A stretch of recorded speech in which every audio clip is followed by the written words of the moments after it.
way. President Trump is rolling out his high-stakes tariff plan today at the White House. What to expect coming up. But first, let's start with Brooke Singman here with all the details on last night's election results. Hey, Brooke. Hey, guys. Good morning. Wisconsin Supreme Court will keep its 4-3 liberal majority. The election's historic turnout caused 7 Milwaukee polling stations to run out of ballots, according to city officials. Democrat-backed Judge Susan Crawford defeated conservative Judge Brad Schimmel in the most expensive judicial race in United States history. Listen. My promise to Wisconsin is clear. I will be a fair, impartial, and common sense justice on the Wisconsin Supreme Court.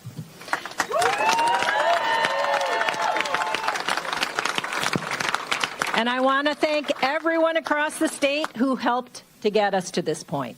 I'm here because of you. Schimmel spoke out after the loss. You put all your heart into it, and I can't thank you enough for everything you did to try to make this a success, but it just didn't work. And yeah, I've called Judge Crawford and conceded. Meanwhile, President Trump hailed Wisconsin voters for enshrining the state's voter ID law in their constitution. Trump saying, quote, "This is a big win for Republicans, maybe the biggest win of the night. It should allow us to win Wisconsin like I just did in the presidential election for many years to come." Meanwhile, in Florida's 1st District, Republican Jimmy Patronis won the seat previously held by Matt Gaetz before his resignation, defeating Democrat Gay Vallimont. And in Florida's 6th District, Trump-backed state senator Randy Fine defeated Bernie Sanders-backed Democrat Josh Weil. Fine won the seat previously held by National Security Advisor Michael Waltz. Trump celebrating the victory, saying, quote, "Both Florida House seats have been won big by the Republican candidate. The Trump endorsement, as always, proved far greater than the Democrats' forces of evil. Congratulations to America." So I promise you this. You have entrusted me with something extraordinary, the opportunity to go and fight for you. I'm not going to let you down. I'm not going to let my family down. I'm not going to let my boys down. And I'm definitely not going to let my mom down. CD1 is where the hopes and dreams of the Democratic Party come to die. Let it be known that this election is a reminder that Florida Panhandle will forever be red and it'll be forever Trump country. These victories give 2 more seats in the House for Republicans, expanding their slim 5-vote majority by 2 more.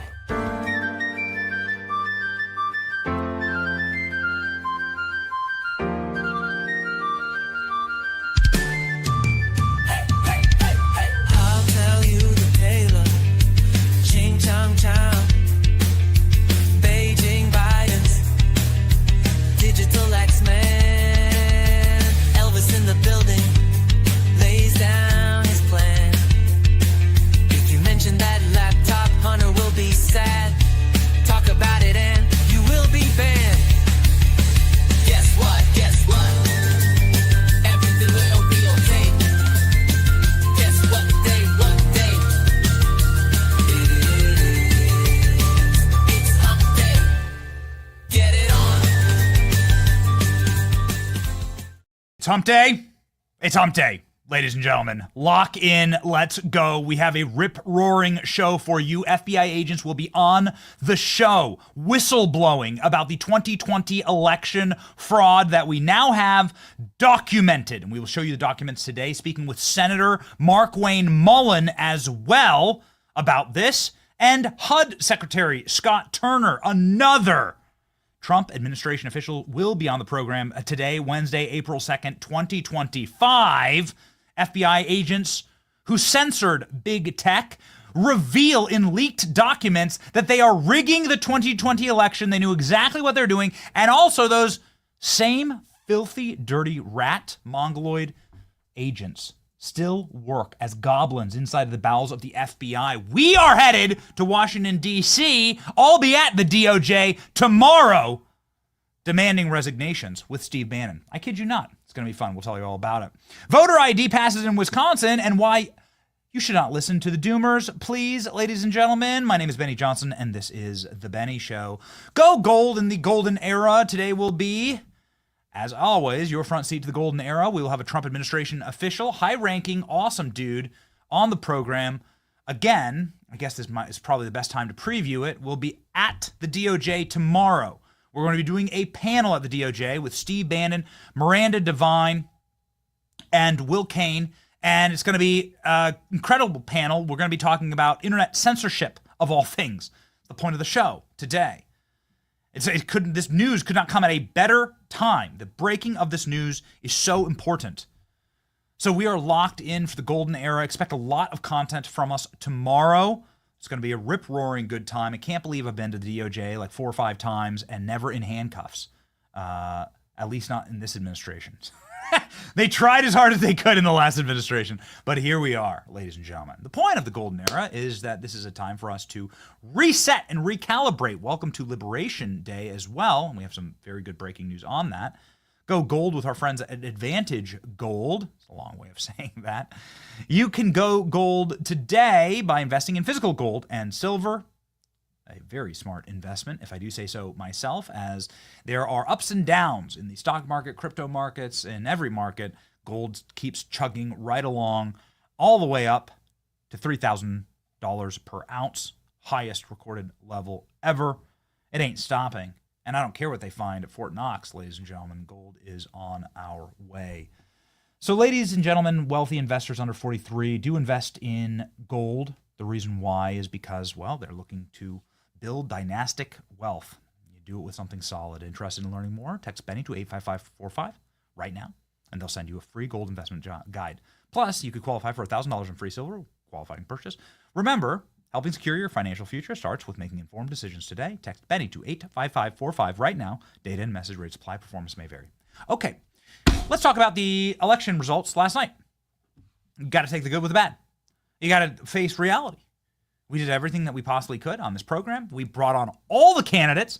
We were campaigning. We were talking about it nonstop, and we were bringing on all of the activists as well. We had Pressler and Tyler Boyer had a Turning Point Action, along with, again, 2 candidates. So don't listen to the doomers.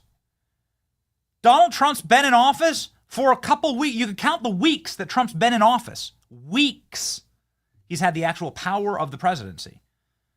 So there are so many demons to exorcise out of the federal government and out of the economy, out of what's been happening today. Today is Liberation Day. This is the day that Trump's tariffs go into effect with Mexico and Canada, and we're already seeing those effects. Please pull up the tweet. Ladies and gentlemen, the tariffs with Canada just knelt, bending the knee to Donald Trump. Today, this second, as soon as we went live, news broke. ALX, grab that, or Jack, grab that. News broke that Canada said, okay, we give up. Mercy. We will remove all tariffs from the United States if the United States removes all tariffs from us.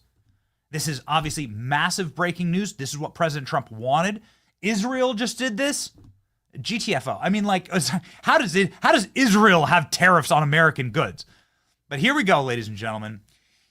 Canada has said that they will drop all tariffs on America. This is the result of President Trump's policies. This is the point. This is the intended effect. The intended effect is to, 1, make Canada our 51st state. That would be really fun. 2, you got to be able to have actual free trade. Free trade means that there are no tariffs on American products, that you bring American manufacturing back home. You make it so that people can manufacture closer to the customer base here in America. Everybody wants to sell into the American market. It is a privilege to sell into the American market. Countries take advantage of us through their own tariffs. America's too stupid to tariff back. And now we have even more breaking news. Looks like it's working. India is open to slashing its tariffs on $23 billion worth of U.S. imports as it rushes to shield itself from President Trump's reciprocal tariffs. How are these things?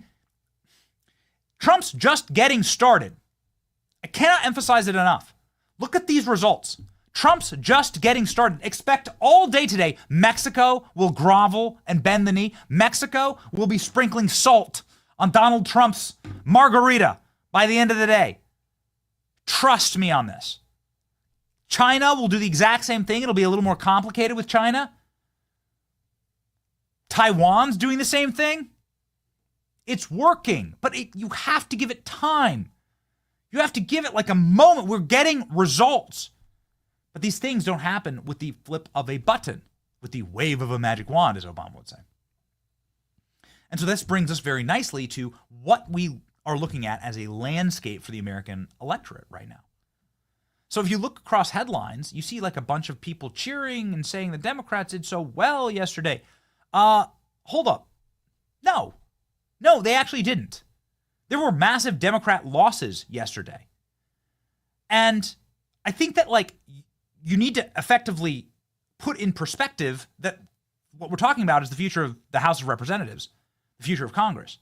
Well, there were only 2 congressional races yesterday, and there was one ballot initiative that determines how elections will go in the state of Wisconsin.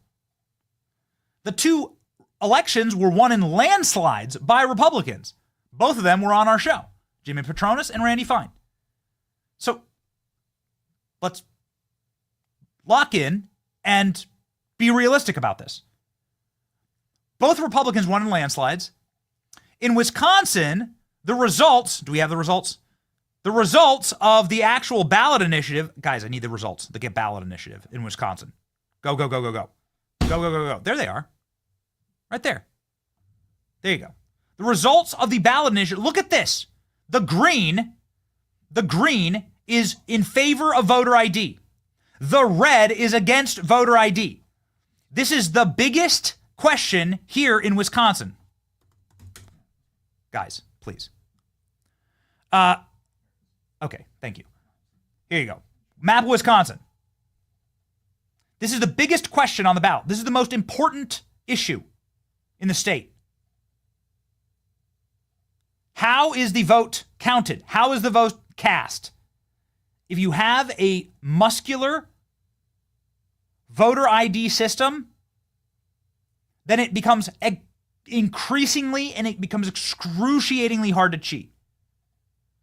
When you have to show a valid ID that is issued, that those do not get issued to criminal aliens. You cannot vote multiple times with multiple IDs. You have redundancies and checks. This is incredibly important. This is the result. Look at this. Every county in Wisconsin voted in favor of this. It was a 60-30 issue for voter ID in Wisconsin. Yes, the long shot, as we talked about yesterday, Brad Schimmel did not win in Wisconsin. But there were a number of things at play there.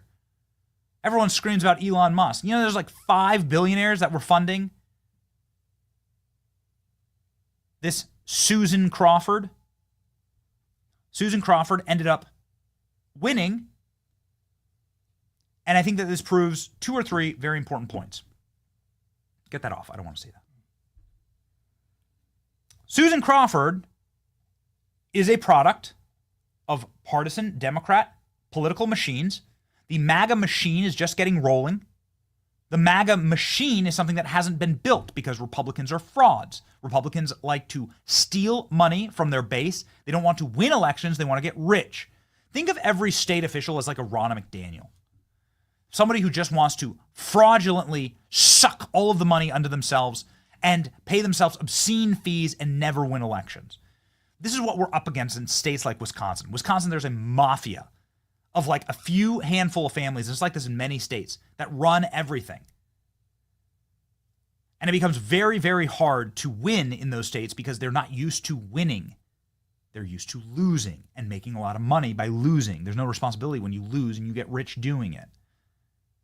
That's a system that needs to be broken. The MAGA machine needs to be built. We're part of that here on this program. That's why we've been talking about this nonstop. That's something that the Democrat machine does operate because it's been built by 30 years. It's been built. Put that map up again. This is the will of the people. The will of the people are on our side. There's also questions when it comes to like, look at that one state. Look at that one county over there in Madison. The one county. There's a huge student population in Wisconsin. The Roe v. Wade issue with the Supreme Court is something that is a major motivator. You know what I believe on this channel, obviously, that abortion is murder. Every abortion is murder. However, this is a motivating issue for like a Supreme Court race. That messaging has been like deeply and consistently dug down very deep on the left, and they can really action college students here in dormitories. School is in session. They can go get hundreds of thousands of votes squeezed out of one of the biggest colleges in the entire country, right there in Madison, University of Wisconsin-Madison.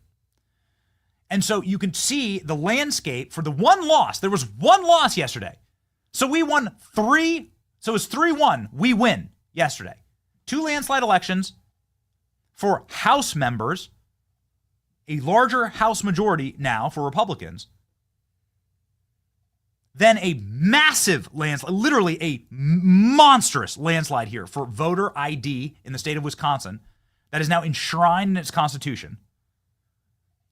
And then Democrats were able to, with hundreds of millions of dollars spent, get an activist on the Supreme Court of Wisconsin. And yes, they're going to try and meddle with things. Yes, the GOP can sue.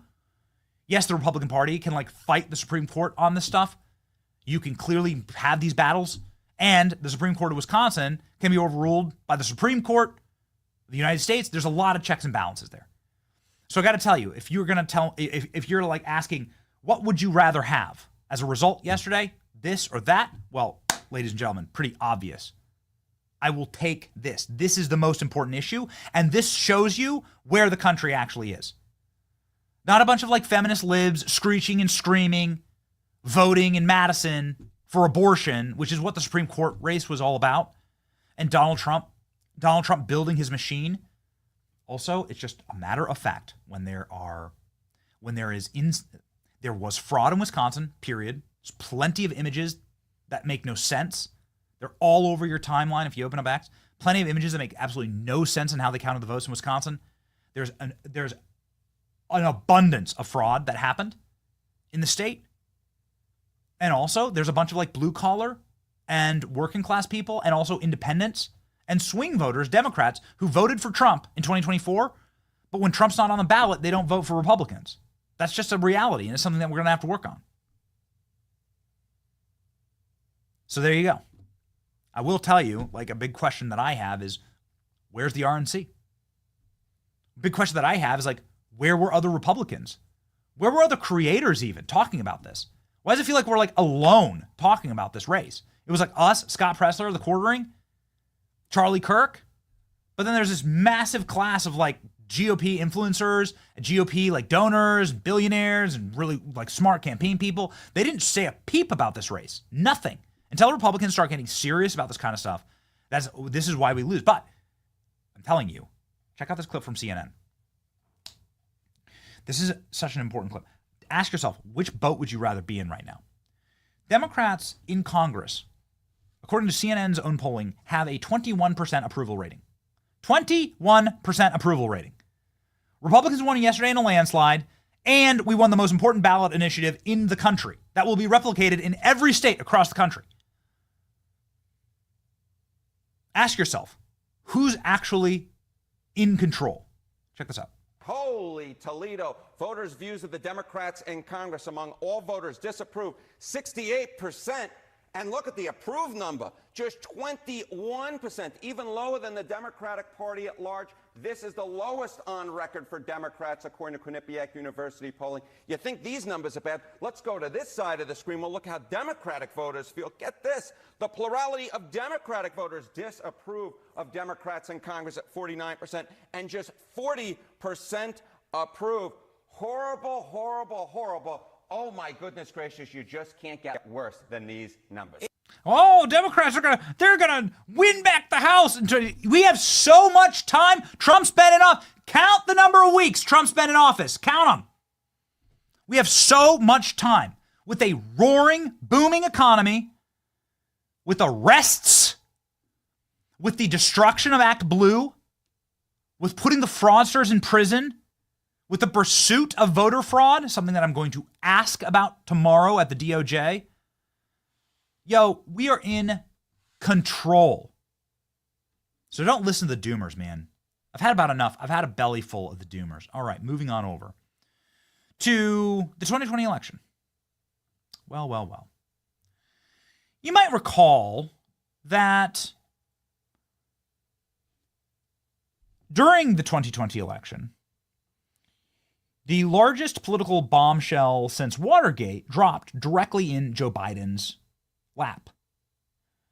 His crackhead kid left his filthy laptop at a computer repair shop, and that laptop was a mystery box of criminality, provable money laundering, obscene crimes, not only against humanity, like sex trafficking, but crimes against our country, straight up treason. We can prove it. We have the phone calls.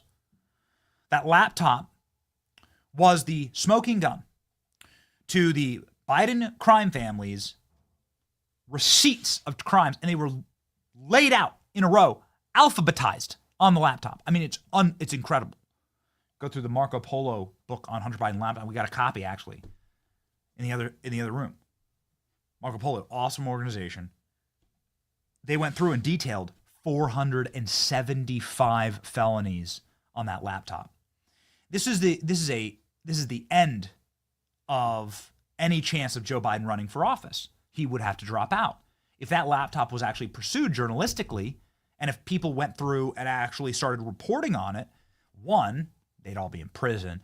Two, Democrats, Trump would have romped to a 48-state landslide. Would have been like one of those Reagan-Nixon races, right? It would have been in shambles. It would have been shambles. Kamala Harris would have been running for president in 2020. How exciting would that have been? Something incredible happened. For some reason that was unbeknownst to us at the time, and I got to tell you, ALX, executive producer of the show, and I remember it fondly. Suddenly, everybody who was posting a link to the New York Post bombshell story about all the crimes here in the laptop got nuked from social media. We all got banned. I got banned. ALX got banned. ALX got banned permanently from X.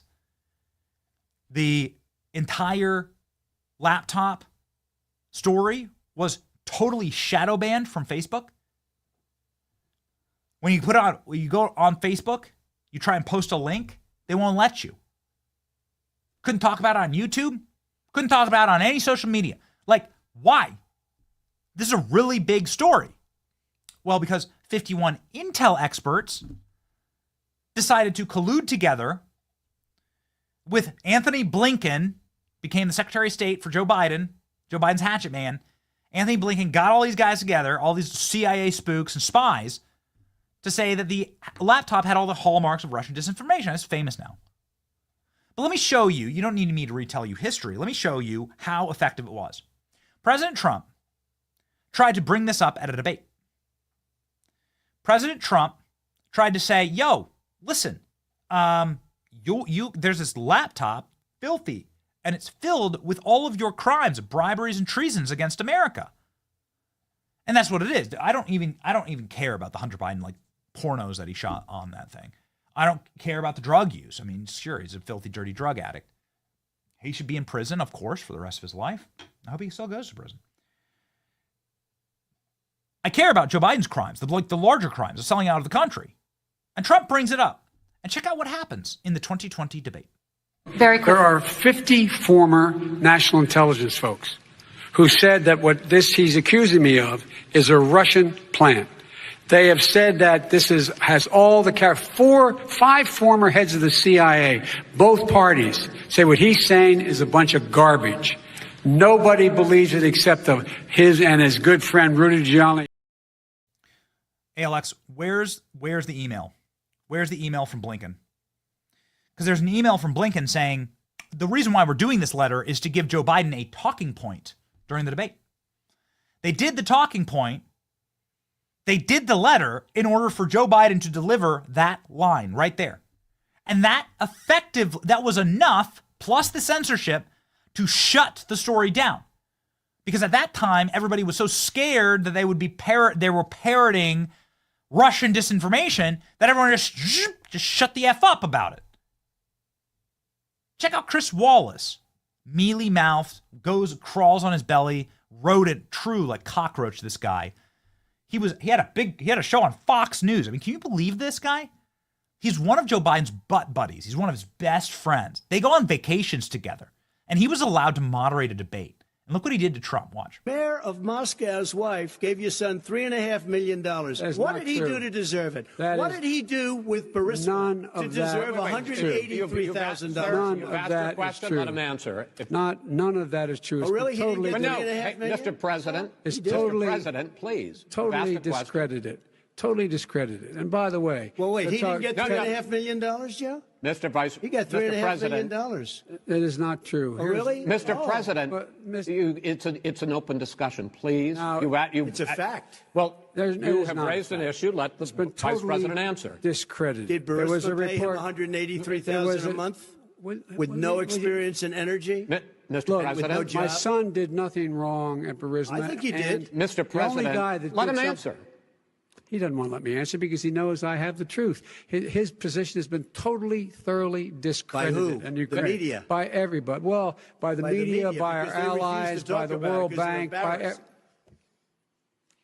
by everyone has discredited. Matter of fact, Look at how effective it was. They ran this operation. And they ran it through the FBI in Silicon Valley. Check this out from Schellenberger. The FBI said it didn't interfere in the 2020 election, but it did. It tricked Twitter and Facebook into censoring the Hunter Biden laptop story. Now newly released chat messages show the FBI issued a gag order after an employee accidentally confirmed the laptop's authenticity. Ladies and gentlemen, I'm going to show you the details right now. We're going to look at the actual receipts. We're going to go read them. We're going to put up all the documentation on screen. But I want to establish something very important. The FBI got this laptop. The FBI sent goons. We've had the laptop repair store owner on our damn program. The FBI sent goons into that guy's office to try and threaten him with guns. They said, give us the laptop. Give us the receipts. Give us the paperwork. They did the same effing thing when Hunter Biden bought a gun illegally, coked out of his skull. Something I will ask Trump, I'm telling you, on my mama. Maybe I'll do it tomorrow at the DOJ. There's a bunch of very powerful people working at the DOJ. I'm going to ask tomorrow, why did the Secret Service show up to try and hustle and shake down the gun store owner who sold Hunter Biden the gun? You know, that guy's gone public. He said, as soon as Hunter Biden bought the gun, and this is in 2018, Hunter Biden wasn't supposed to have Secret Service. Who the hell had Secret Service? How does Hunter Biden have Secret Service? Secret Service goes in there to try and muscle the guy. Say, give us the paperwork. This never happened. Men in Black style. Ka-ching! Right? This is incredible. What kind of operation were they running here? How deep does the deep state go? This massive cleanup operation that was being done to try and cover up for Hunter, the degenerate kid that they knew was the key to everything. And before we read this, I just want to make you more angry. Let's scroll down, please, the actual messages. When Hunter Biden caught a case for that gun charge in Williamsburg, Wilmington, correction, sorry. Wilmington was where he was being tried in Delaware. You remember, he buys the gun, he's on coke. They get in a fight. The gun gets discarded in a trash can next to a high school. It's loaded. Hunter Biden should be in prison for the rest of his life. Hunter Biden's found guilty of this. How did they prove that Hunter Biden was coked up at the time? The FBI comes walking into the courtroom. The judge bangs the gavel in Hunter Biden's case. And the FBI comes walking into the courtroom holding up the laptop. They literally walk the same laptop. And we're going to read the messages right now. That the FBI, an FBI agent named Elvis Chan, little rat, this guy, cockroach, we're going to stomp him. The FBI goes walking in with the laptop saying, here's your evidence, judge. This, of course, happens in 2024. We covered it live. The FBI had the laptop the entire time. They knew it was real the entire time. The documents I'm about to show you prove that the FBI colluded to rig the 2020 election, to steal it from you, from Trump, from us, by covering this up, the greatest political bombshell in American history. There is no single document or single hard drive with more crimes on it than the Hunter Biden laptop. Demonstrable, provable. In 2024, an FBI official admitted to the House investigators that an FBI employee had inadvertently confirmed the authenticity of Hunter Biden's laptop to Twitter on a conference call in the morning of October 4th, 2020, the day the New York Post broke the story about it. I recall when the question came up, the intelligence analyst assigned to the Criminal Investigation Division said something to the effect of, yes, the laptop is real, testified then that there was no such thing as Russian disinformation. It's all real. It was the Office of the General Counsel Attorney assigned to the Foreign Influence Task Force. He said it's all garbage. We have no further comment on the subject. For the first time with the change in administration, the FBI has now turned over to the GOP House investigation internal chat messages that show the Bureau leadership actively silenced its employees, actively rigged the election. The FBI, which has a special task force to counter foreign election interference, could have set the record straight by confirming the laptop is just real. You could just say it's real, okay? It's done. It's not Russian disinfo. The subject of an ongoing criminal probe. Instead, FBI leadership allowed a false narrative about the laptop to gain momentum and to censor us. I cannot express enough. As somebody who was very politically active on social media at that time, how pernicious this thing was. ALX, it was like literal smallpox. It was like a virus. Like if you shared anything about Hunter Biden's laptop, your account was gone. Gone. So many people got their accounts deleted, taken offline, unable to speak because they shared just questions about this laptop. How is this being done? Oh, the FBI agent, Elvis Chan, who's right here in all of these messages, San Francisco-based FBI agent, was tasked with interacting with social media companies. There was a gag order on discussion of the Hunter Biden laptop. Chan's job was to close hold, to choke hold social media companies to silence us from talking about this. There was this little goblin of a reporter named Jake Sherman. He still crawls around Capitol Hill. He posted about the Hunter Biden laptop, and he was forced to apologize by his employer, Politico. They made him crawl on his belly for the Bidens and apologize for just asking a question about the laptop. This report is unbelievable. You can go back, you can go through the actual commentary here, and you can see, is Twitter, let's just go read the chats. Here they are from Elvis Chan. Is Twitter treating this as disinformation? We need to shut them up. We need to work hard to make sure that this doesn't spread. This is just a domestic hit job. You guys are tracking the coverage of the laptop, right? I would love to know if a copy exists with us. Oh, yeah, it does. I was briefed on the matter from the New York Post this morning. It's time to do Operation Cleanup from the deep state. And they go through in message after message, working internally at the FBI as to how to censor this laptop story and rip us all offline for just talking about it. There is so much more to this report, ladies and gentlemen. We have a very powerful senator who's going to join the show right now. Before we jump into even more details on this report, we'll have FBI whistleblowers on to talk about it. People who actually know this guy, want to name and shame Elvis Chan, put his photo up right now. For some reason, inexplicably, Elvis Chan is still working at the FBI. He still has a very powerful position. In fact, he was promoted after censoring American citizens. Garrett O'Boyle. Elvis Chan was an FBI supervisory agent, and he was telling social media companies to censor Miranda Devine's bombshell story about Hunter Biden laptop. Now we learned here, including Chan's oh crap moment when he confirmed the laptop was real. What happened to him since? He got promoted to assistant special agent in charge. Chan gets promoted for gross mismanagement and abuse of authority. Whistleblowers get suspended indefinitely and forever without pay. So there we go. What should happen, ladies and gentlemen? What should happen? Senator Markwayne Mullin joins us live now to talk about this. Let's see what the great senator from the state of Oklahoma has to say.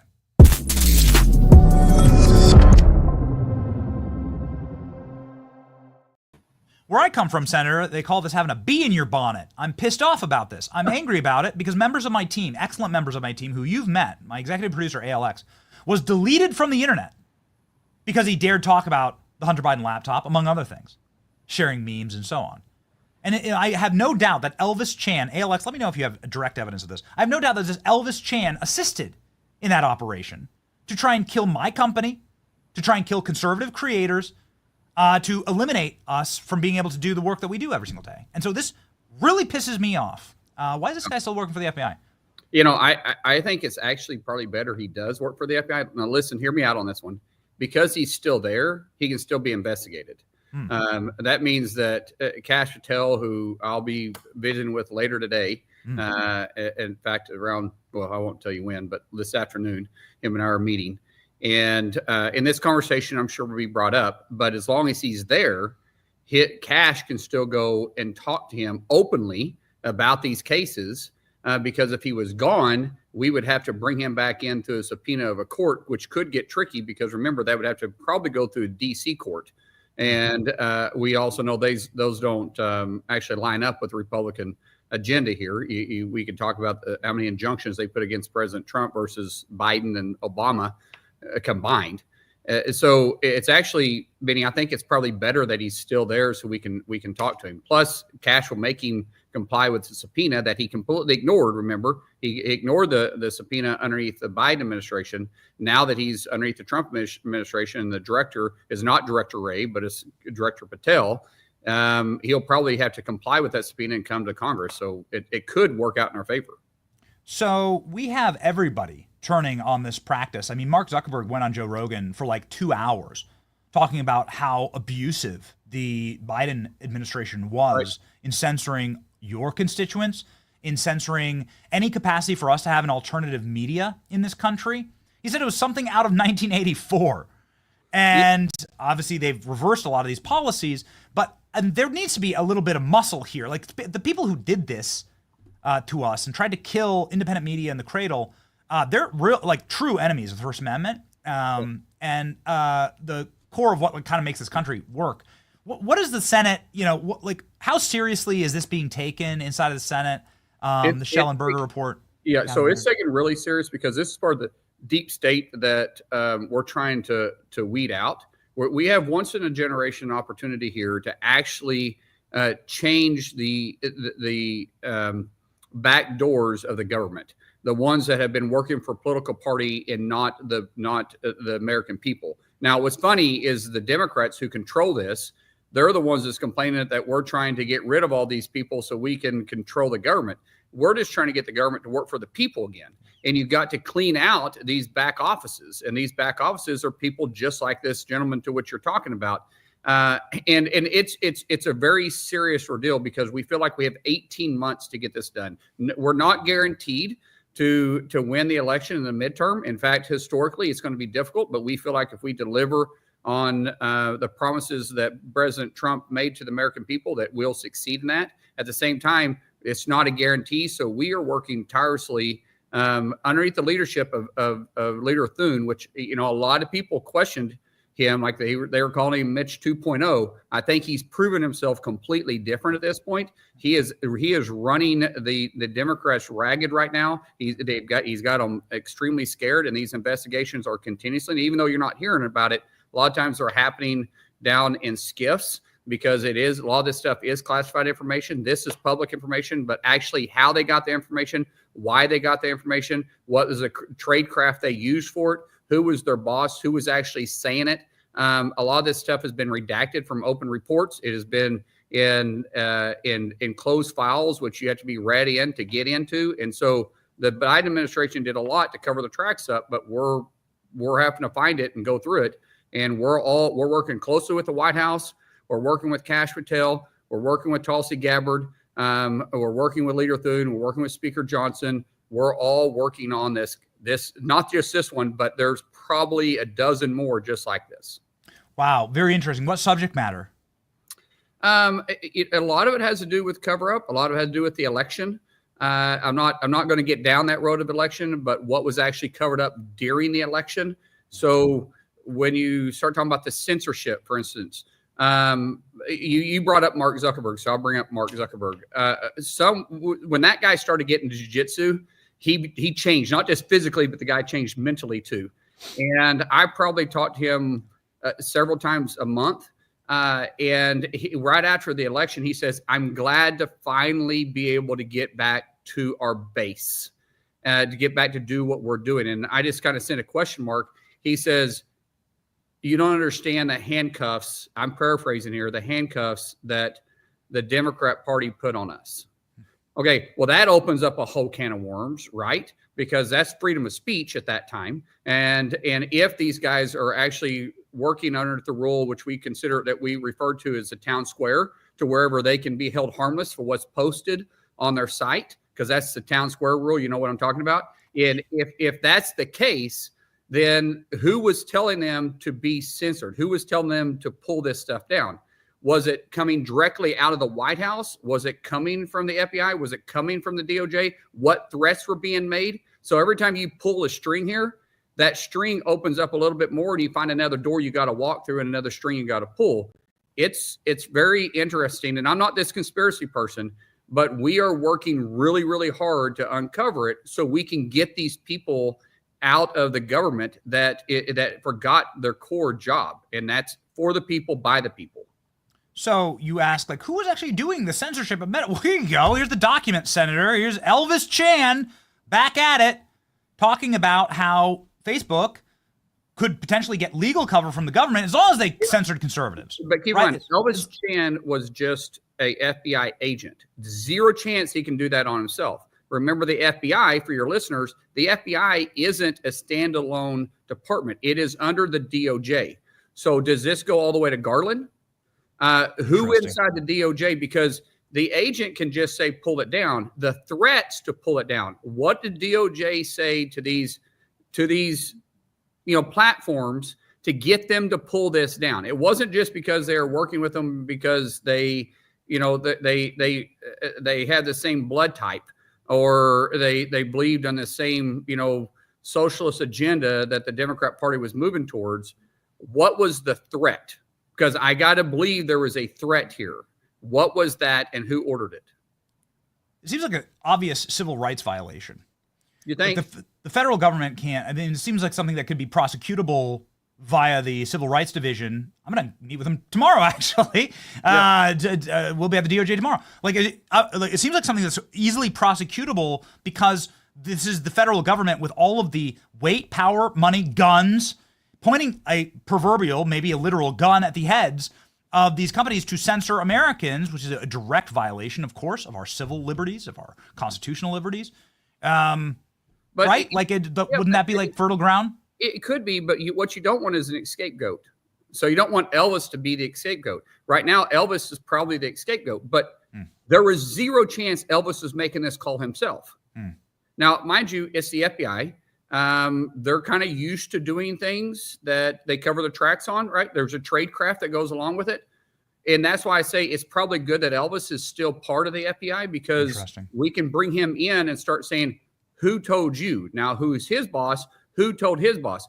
Did Director Wray have direct knowledge of this? And then if Director Wray had it, then it had to go to Garland. If that's the case, there could be a ton of charges here. If not, if they technically didn't do anything illegal, let's just make that assumption.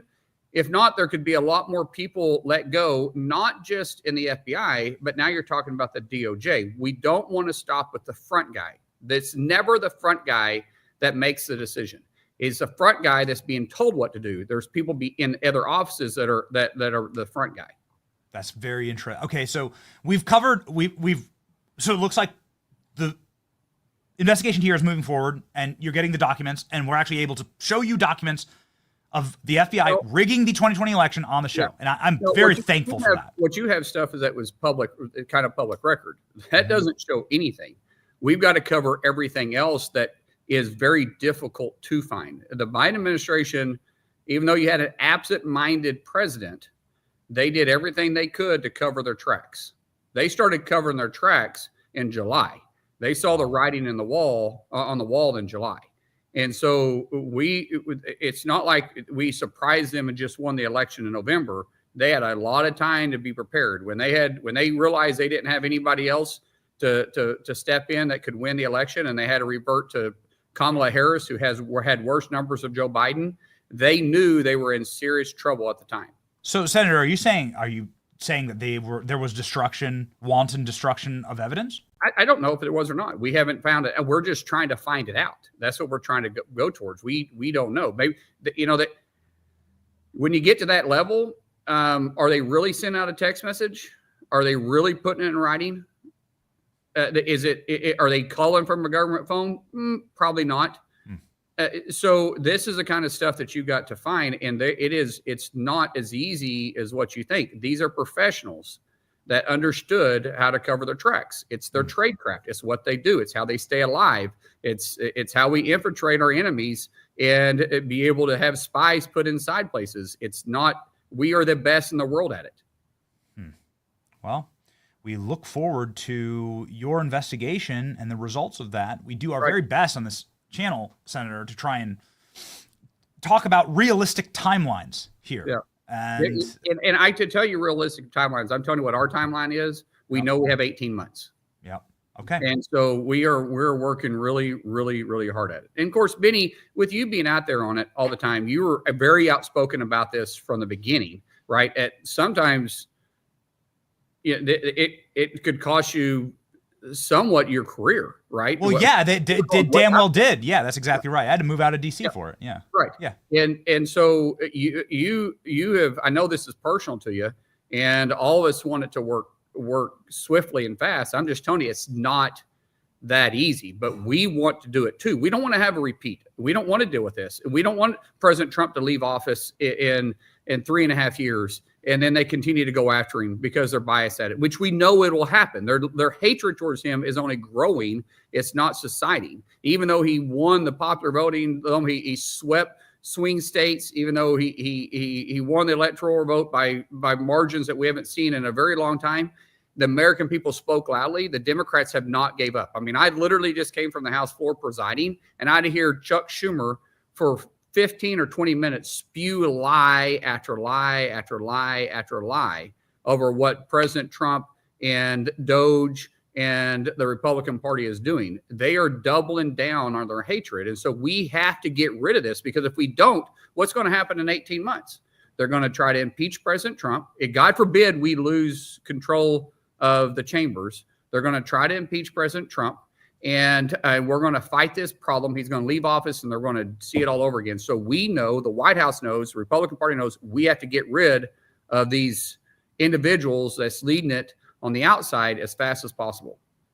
This is that you bring up such an important point. The moment that they get a 1-seat majority in any chamber, it's impeachment time. It'll be just impeachment House. immie Yeah, right, they'll do it at the House for sure. Yep. And then we probably have a hard time getting convicted, but we're still going to deal with it. In the House, underneath Nancy Pelosi, she's not going to be there, but she still pulls the strings. But let's just say Hakeem Jeffries, right? God forbid he becomes speaker. They'll be impeaching him every month. I mean, I'm exaggerating here, but they really will. Are you really though, Senator? I don't know. Actually, you can't judge crazy. It's kind of like I tell people, you can't argue with crazy. You can't judge crazy either. You don't know what they're going to do. And right now the Democrat Party is acting completely like they've lost their ever-loving mind. It's berserker mode. Okay, I'm getting the call that you have a very hard out, but you name-dropped Schumer, so as quickly as you want to do it, what the hell with this Schumer suing Trump to let criminal aliens vote? This is an unbelievable document. We'll put it up. Please. Just the floor is yours. Well, this is just more of them going after President Trump for President Trump doing his job. Remember, it was illegal crossings are down by 96% last year. I think 97% in 2022, and maybe 98% since 21. In 21, this time last year, we had 211,000 illegals crossing the border every month. This month, we had 7,900 or 7,800. The illegal crossings are down. Our borders are secure in the southern, northern still is an issue. And Chuck Schumer is continuing going after President Trump. For what harm? Last time I showed that you had to file a lawsuit, you had to show harm. What harm can Chuck Schumer say when the American people are safer underneath President Trump? What harm has it done to him? I'm sure he's had security this whole time, so he hasn't had to deal with the illegal activity that's going place. So I would like to know what court allowed him to file this, because there is no harm he can show. Now, that goes back to the injunctions, right? Underneath the injunctions, and I like to bring this up because people need to understand the injunctions that's taking place. Underneath Biden or Obama, 8 years in Obama, the court only stepped in 8 or 12 times to put an injunction against his executive orders. And by the way, his injunction or his executive orders was not as much as President Trump, but they were only about 15% less. Underneath President Trump, in 4 years, they did it 64 times. Biden, 14 times. Already this year, with 73 days down, they've already put in 15 injunctions against President Trump. And his executive orders are running hand in hand with what Biden did in his first 100 days, too. So the bias of the court, once again, with Chuck Schumer allowing him to move forward, and Sue is continuously moving forward and showing their bias towards the president, which is why the benches on these district courts had to be starting to held accountable. This is an unbelievable document. Here it is in black and white. Democrats suing President Trump in order to let criminal aliens vote. Right. They do the job. They do the job for us. The best part about it all, Senator, they got 21% approval rating. I think that'll go down as President Trump's administration rolls it to successes. Here's hoping. We're fighting. Follow fighter Markwayne Mullin right there. Everybody knows the great senator from Oklahoma. 270,000 Americans already follow. Get on in there. See you, Senator. See you, brother. See you.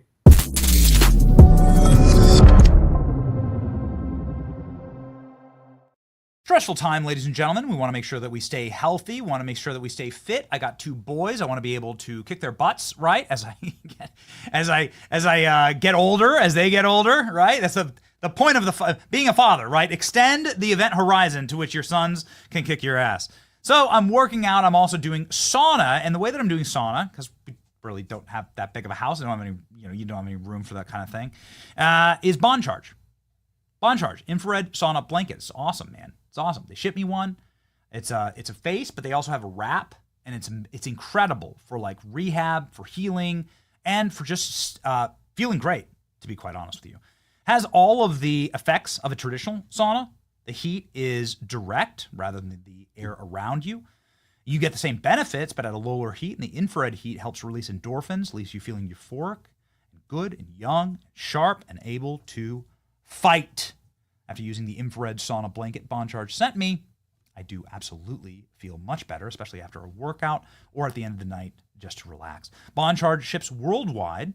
Their products are HSA and FSA eligible, pre-tax savings of up to 40%, plus free shipping on every single sauna blanket and 12-month warranty. Go to bondcharge.com/Benny. Use the coupon code Benny to save 15%. BONCHARGE.com. Code Benny to save 15%. These statements and products may not be evaluated by the Food and Drug Administration. These products are intended to diagnose, treat, cure, or prevent any disease or condition. Okay, ladies and gentlemen, somebody who is absolutely here to diagnose a disease is the great Kyle Seraphin, who is an FBI whistleblower who paid a very high price for talking about the corruption inside the FBI, and I cannot tell you how excited I am to talk with him about Elvis still being in the building at the FBI. Let's go.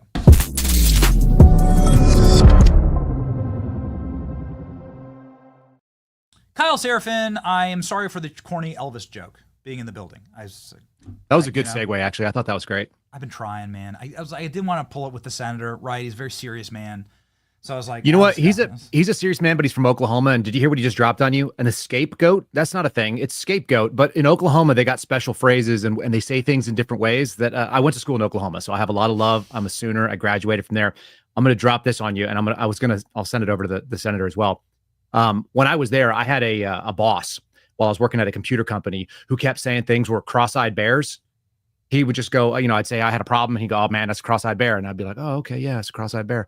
And then he would go and do it again, and he would say, "That's a cross-eyed bear," and I was like, "I don't know what the heck a cross-eyed bear is," just like I don't know what an scapegoat is, but he kept saying it over and over again. Finally, I repeated it back to him one time. He said something, and I go, "Dude, that's just a cross-eyed bear." And he's like, "What's a cross-eyed bear?" And then I knew something was wrong, and I realized it was an Oklahoma thing. And he just goes, "Can you use it in a sentence?" So we did it again. He goes, No, son, a cross-eyed bear. It's a common expression in the South to say that there's a cross you bear. I just heard cross-eyed bear, just like I just heard a scapegoat. And you know what? Oklahoma's a special place. Like, don't let anyone tell you otherwise. Think about this, Kyle. If we have so many serious things to talk about, but like, why not? All right, I'm from farm country in middle of nowhere too, and Iowa is where I was raised. You could be talking about an escaped goat. That's right. It could be a thing. It could, like, the fence breaks, a goat gets out. Goats You've got to go get it. You've got to track it down. Animals. That's right. In the They're same mangy way, animals. They can climb. They can jump. Yeah, cross-eyed bear. He's got troubles. A cross-eyed bear is a problem. It's walking through the woods. It's hitting trees. It doesn't have depth perception. Like, there's all kinds of issues that go along with that. Are you ready for this one? I'm ready. Let's talk about the goat of internet censorship, Elvis Chan. He's kind of a goat, yeah. And he's an escaped goat who was able to, I guess, not get fired. Obviously, you've been popping off. You and Garrett have been popping off about this.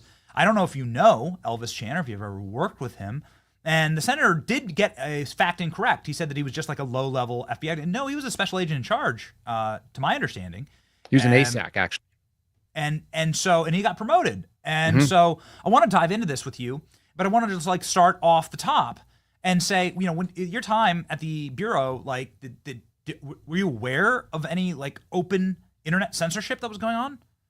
No. So this came out of San Francisco. This was a program that was referred to as Bronze Griffin, which people may have that and they go like, "Oh yeah, I kind of heard about this." If you were paying attention to the Twitter files drops, which I was riveted by when they happened, we found out that there was this thing that you hear Taibbi talk about, you hear Schellenberger talk about it. They did it in testimony. They referred to it as I think a censorship industrial complex. And I would actually broaden it because it's not just censorship, it's an information industrial complex. So we've got a military industrial complex. Those are senior level military leaders. They get hired on to industries after the fact. They get hired on not because they know the most about fighter jets, right? They just know the guy who signed the next check for the next fighter jet. And that turns out to be really lucrative. We saw guys like James Baker, who were the former attorneys working in the Office of General Counsel for the FBI. They go get hired on by Twitter because the FBI is an intelligence agency and it deals in information. It doesn't deal in fighter jets. It deals in info. That's what intelligence agencies do. So what we saw was this departure and this sort of interplay with people who were working for the Bureau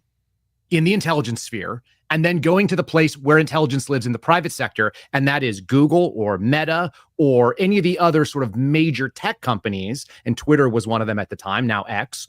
All of these places are places where information resides at a level and a bulk collection that the government would be jealous of. And so they want to make sure they have those inroads. One of the things Taibbi talked about was a quote unquote belly button, which is the interface. It's the navel that connects a mother to a baby, but it also connects two places with this back and forth exchange, right? Waste out and nutrients in. That's the umbilical cord. So having that belly button connection was saying the FBI was the front person because they're a legitimate law enforcement agency too. They have like a cover for action to go out there and interface with all these businesses. And they do under various programs. There's a thing called InfraGard. There are two different offices that fall underneath the director that involve interface with the private sector.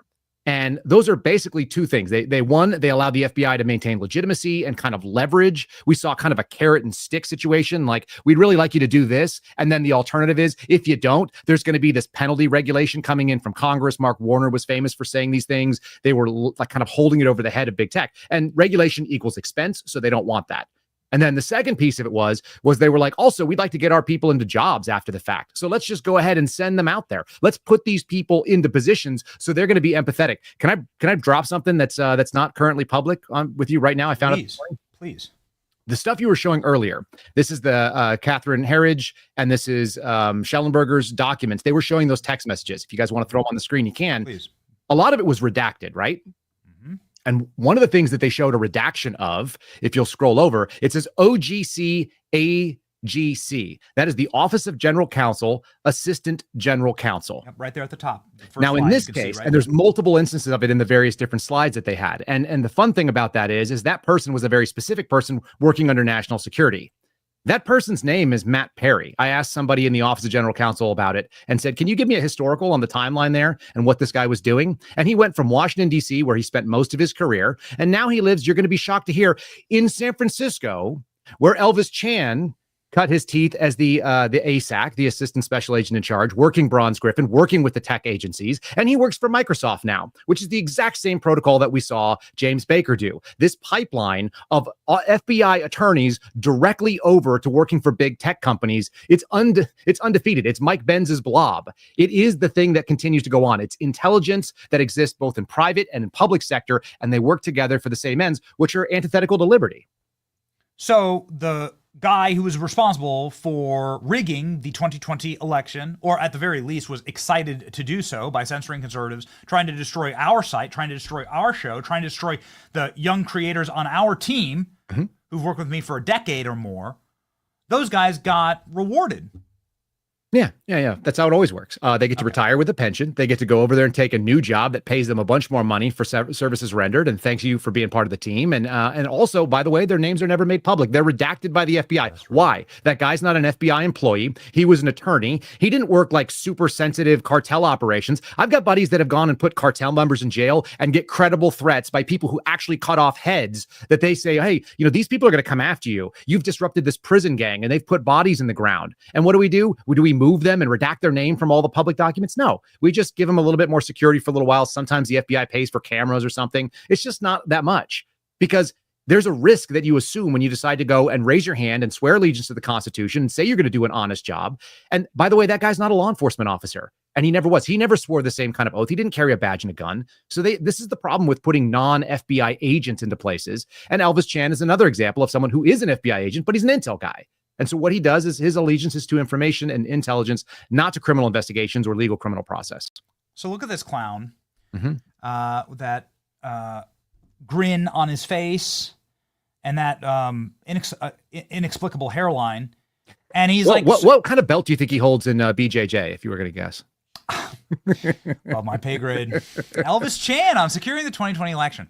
What's to stop them from doing it again is my question to you, Kyle, because we saw obviously the Blinken letter to Michael Hayden. We saw Michael Hayden getting all of the CIA directors on board.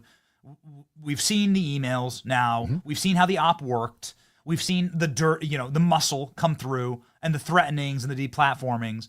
We've seen the op at play. What's to stop them from doing this in 2028? If everybody just gets rewarded, Kyle, if everyone who's a part of this gets a pat on the back and a golden star to pin on their chest and a plum job at Microsoft, paid half in stock, then what's to stop them from pulling this operation again?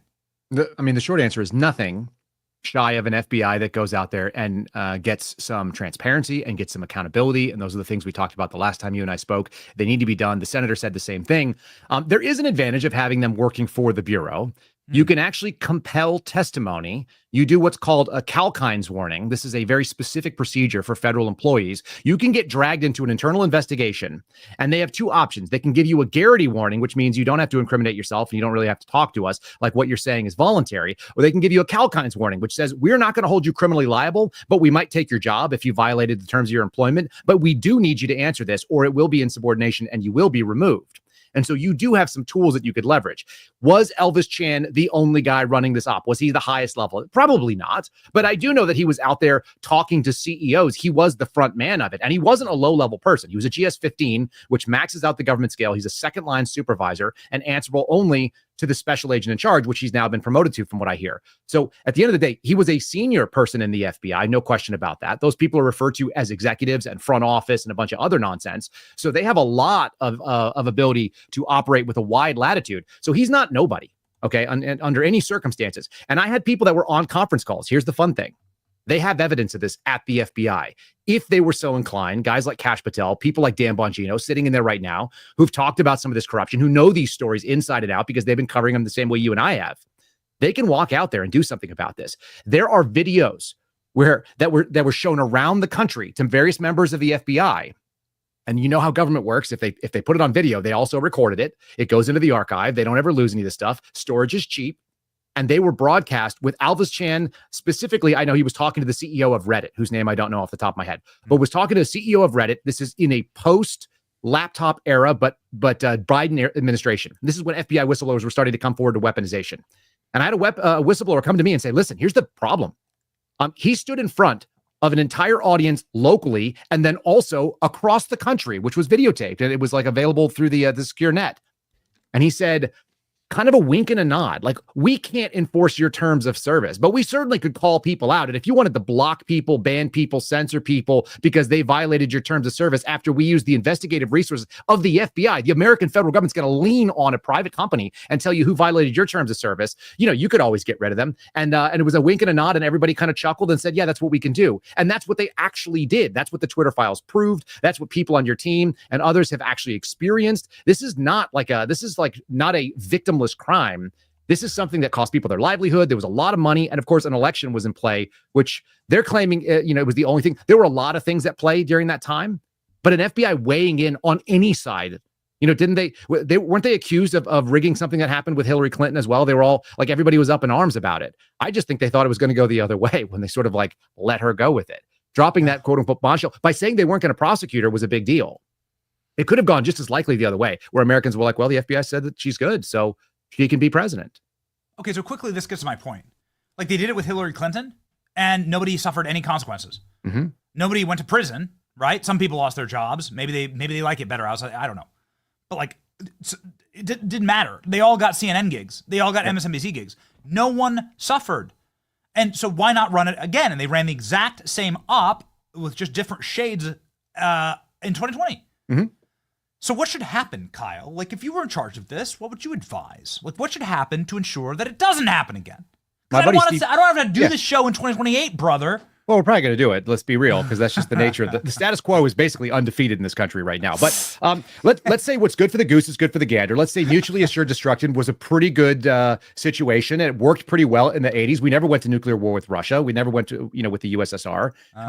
We lost one of the great Cold Warriors, Val Kilmer, aka Iceman, right? Just lost him overnight. One of my favorite people of all time. Reminds me, mutually assured destruction was, if you attack me, then you get attacked in equal and opposite kind. They went after Donald Trump with 18 U.S.C. 241, conspiracy against rights. And that was supposedly because he defrauded the American people of their right to be able to elect the president and select. And this was January 6 nonsense. That's what they went with. Conspiracy against rights. It's very broad. Conspiracy means it didn't even have to happen, by the way. It just means that you planned for it to happen and you had an executable plan. And so the discussion of that plan is enough. Kash Patel, Dan Bongino, the director's advisory team, the folks that are working inside the Bureau right now have the ability to query these comms. They can find the conspiracy. Those are criminal charges under 18 U.S.C. They could actually go after. And it's not the first time that somebody who's worked for the FBI has been indicted for criminal conspiracy or has done something criminal. Generally speaking, the biggest reason to get removed from the FBI is when you embarrass the FBI. And what is more embarrassing than weighing in on not one, but two different presidential elections and having people run an op against the guy who's currently the sitting president? And as you mentioned, 20% approval rating for the other team right now. Democrats lean into the 20 when there's an 80-20 issue. They go and find the fringe minority and they own it. They wear it. They put the skin on like it's their own. Okay, fine. You get to own that.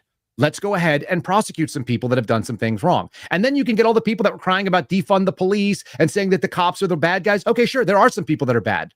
I heard Kash Patel say, let good cops be good cops. Do you know who was standing behind him when he had that press conference? Stanley Meador. A very bad cop. Okay, the guy who actually was the special agent in charge in Richmond when they went out and published that radical traditionalist Catholics were potentially close to white supremacists and likely to be recruited by white supremacists to do God knows what. The same guy that was the final straw on whether or not that got approved was standing behind him during the good cops discussion, because that guy also got promoted. And you know who hasn't been promoted because he's still suspended forever is my friend Garrett O'Boyle.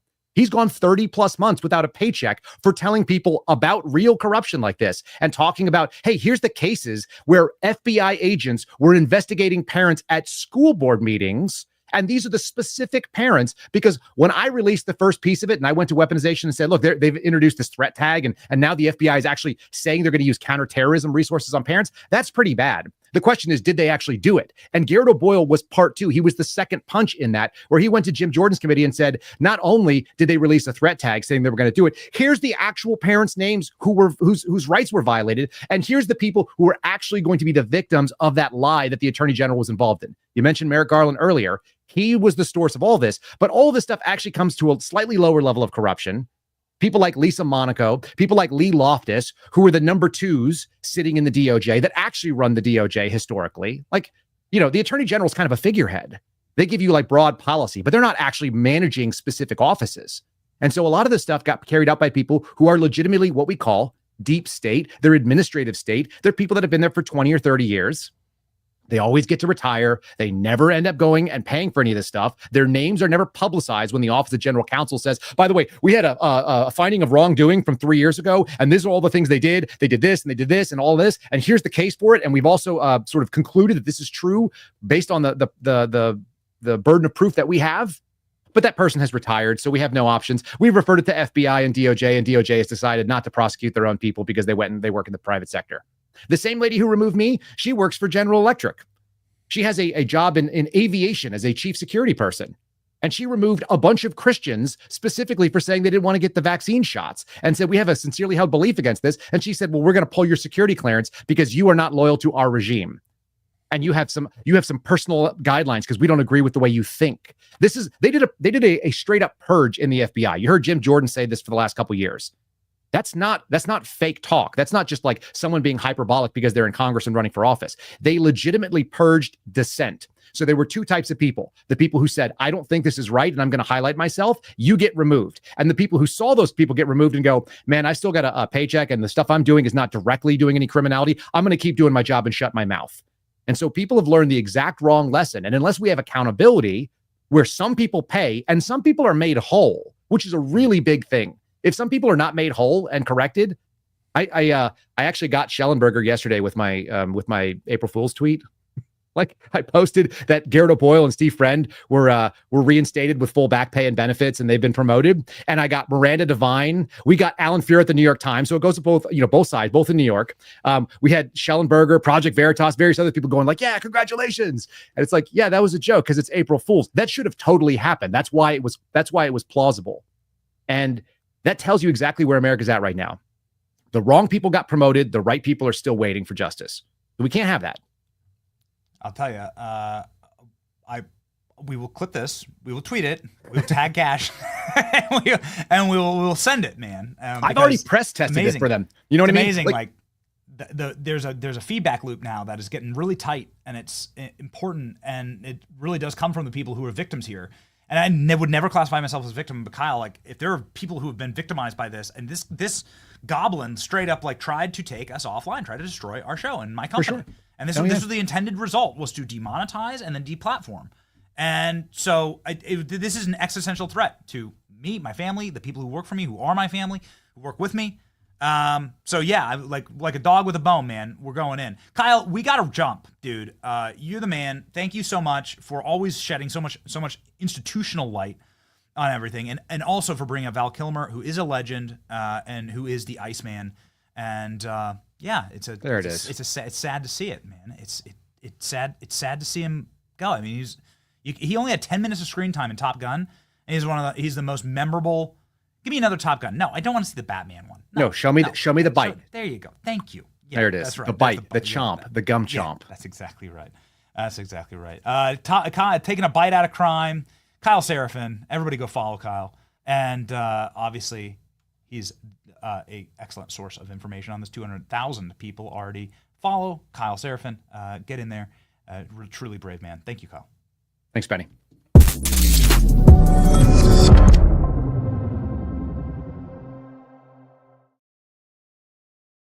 I'm going to talk with Secretary Scott Turner right now, Secretary of Housing and Urban Development. Okay, the guy seems like an incredible dude. I've never met him. Seems like a great guy. He's really rocking in Washington, D.C., making huge changes inside of maybe one of the most entrenched bureaucracies in Washington. He's got a tough job.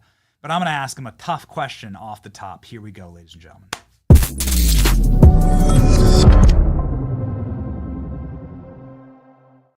Secretary Turner, it's an honor to have you on the show. I do got a tough one for you. What is your favorite Val Kilmer movie role? Top Gun. All right. Yeah.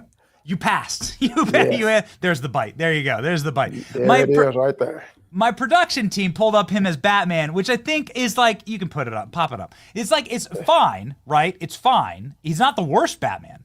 Yeah, no, that's not a tough guy. Look, no. Yeah, he's not the best Batman. He's got the bat nipples, and I always had a problem with that. I always had a problem with the bat nipples.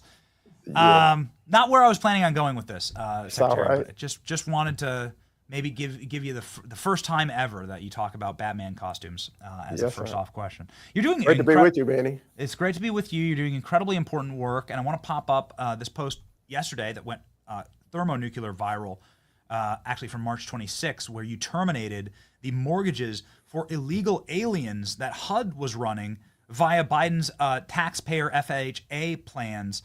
First off, hold on. How is this even legal? And I didn't even know that this was happening. What an insane policy.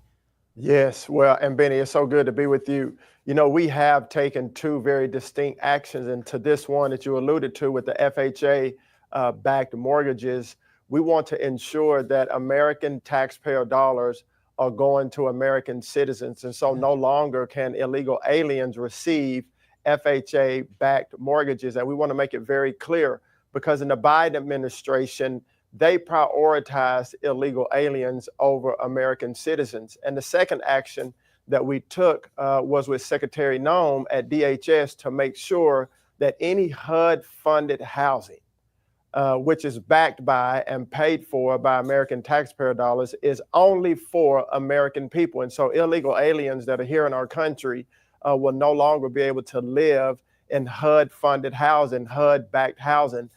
Benny, you know, surprisingly to some people, may not be to others, but we have 9 million people living in government subsidized housing in America. 59% of illegal alien families take at least one part or more of welfare programs in our country, which costs us $42 billion a year. And so as President Trump, Secretary Noem, and others have done a tremendous job in securing the border, we want to make sure that we turn off the spigot. So those that are here in our country illegally, we want to make sure that the resources of American taxpayers, that we protect those resources and they are used for American citizens and American citizens only. I guess I hate to ask a question again, but how is it even how is it legal? I don't understand. Your department is funded by the American taxpayer, and that money was being laundered to criminal aliens, and in order to give them housing when most Americans, you know, we have a young company here. There's a lot of young staffers that are in their 20s that want housing. They're they're desperate for housing. It's too expensive. It's so hard. The mortgage and interest rates are so high, and yet they're able to look across the street from their apartment and see a criminal alien getting government subsidized housing. And so what a prima facie insult to. Absolutely. It is an insult in the face of the American people. And so that's why we're working very hard with President Trump under his leadership, with the White House, interagency, to make sure that we are prioritizing American citizens. And if you think about it, even at HUD, we only serve 1 out of 4 eligible, those that are in need as it pertains to getting HUD-funded housing. We're only serving 1 out of 4, and we should be serving 4 out of 4. And as you alluded to, those that work on your team and other young Americans are wondering, how can I afford a house either now or in the days to come? And so we have to prioritize Americans, and that's what we're doing here at HUD and in the administration. Bit of a passion project for me, Mr. Secretary, but I do want to drill down on that. So many young people are being robbed of their chance to start the American dream. You can't start you ain't no man if you don't got land, right? My grandfather used to say. And it's something important, right? Like if you have dirt under your feet that you own, and it's a home that you own, you're more tied into the society. It's less transient. You have more more soil, right, that you wish to fight for. I know that this is certainly the case for me, and I think it's the case for everybody who owns their first home. That's why buying a home is such an important part of getting your life started. What are you doing to make that more accessible for young people? Yes, sir, you're exactly right. And, we do have a housing affordability crisis going on in our country. Illegal immigration, as we've talked about, is a big part of that. The regulatory environment in our country, which is truly burdensome, is a big part of that. And so we are very focused at HUD when it comes to creating more housing supply. And a big part of that, Benny, is the regulatory environment, taking down federal regulations, taking down local and state regulations to allow the ingenuity and the creativity and the innovativeness of American people to come alive, even as it pertains to building affordable workforce housing. And so I would say to your listeners and those that are in this generation questioning, how am I going to be able to do this? I would say, you know what? Stay tuned, keep working hard, stay faithful, and stay with us, because we're working every day very deliberately to working with private sector, nonprofits, and others to make sure that we can increase the housing supply, bring the costs down, and create more housing for the American people. So you posted recently, you and RFK Jr., and you said you're going to be working to make housing healthy again. Wanted to expand on this. Obviously, you as a former athlete, RFK, who's in his 70s, who can do more chin-ups than me. It seems like a good pairing. How are you going to make housing more healthy again? Well, you know, RFK, he's extremely focused on making America overall healthy again as it pertains to our food supply and getting processed foods out and getting dyes out. And he's very well versed in this, as you know.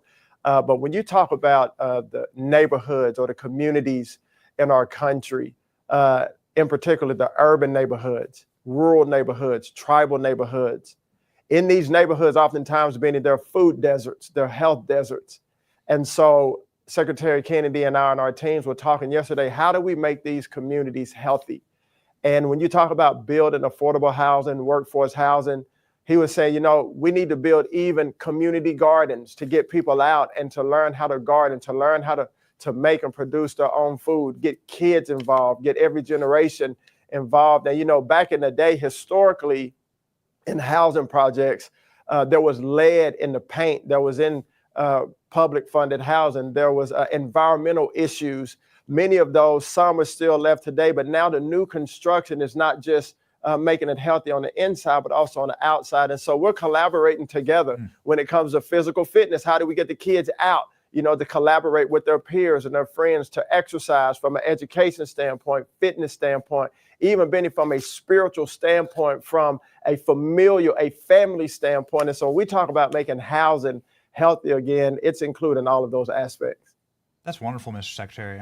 Yes, I live next to a bunch of government housing in Washington, D.C. When I was in D.C., I could, you know, this was a rough neighborhood, but there was a little football field. I coached the 6-year-olds in that football field, and that was so, it's so important to like have just like the ability to run around and knock heads and to get some activity.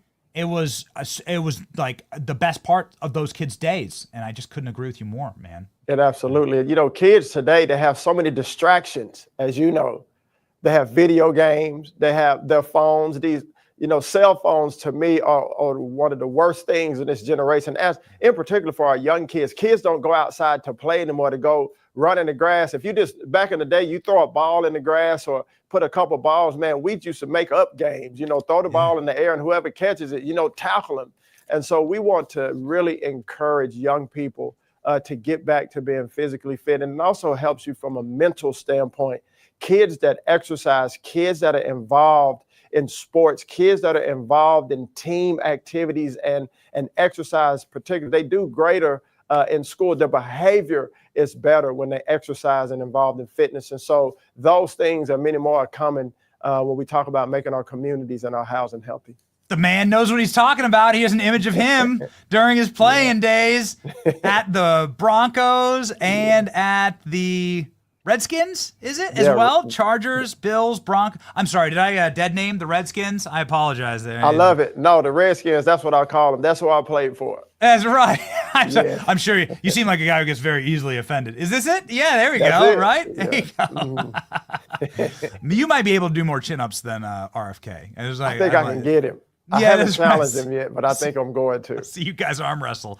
I wanted the news of the day, Mr. Secretary, is about tariffs, and this is Liberation Day for America. The tariffs seem to already be having an effect where other countries, India and Canada, namely, but I expect Mexico and China in the coming hours, to say we give up, and the tariffs are having great effect. Now, Canada has said no more tariffs on America if you guys take tariffs off us. Right. That seems like a W. How does this affect what you're doing, and how is the administration approaching this tariff battle? Well, you know, President Trump is a tremendous leader, and anyone who is surprised by this hasn't really been paying attention.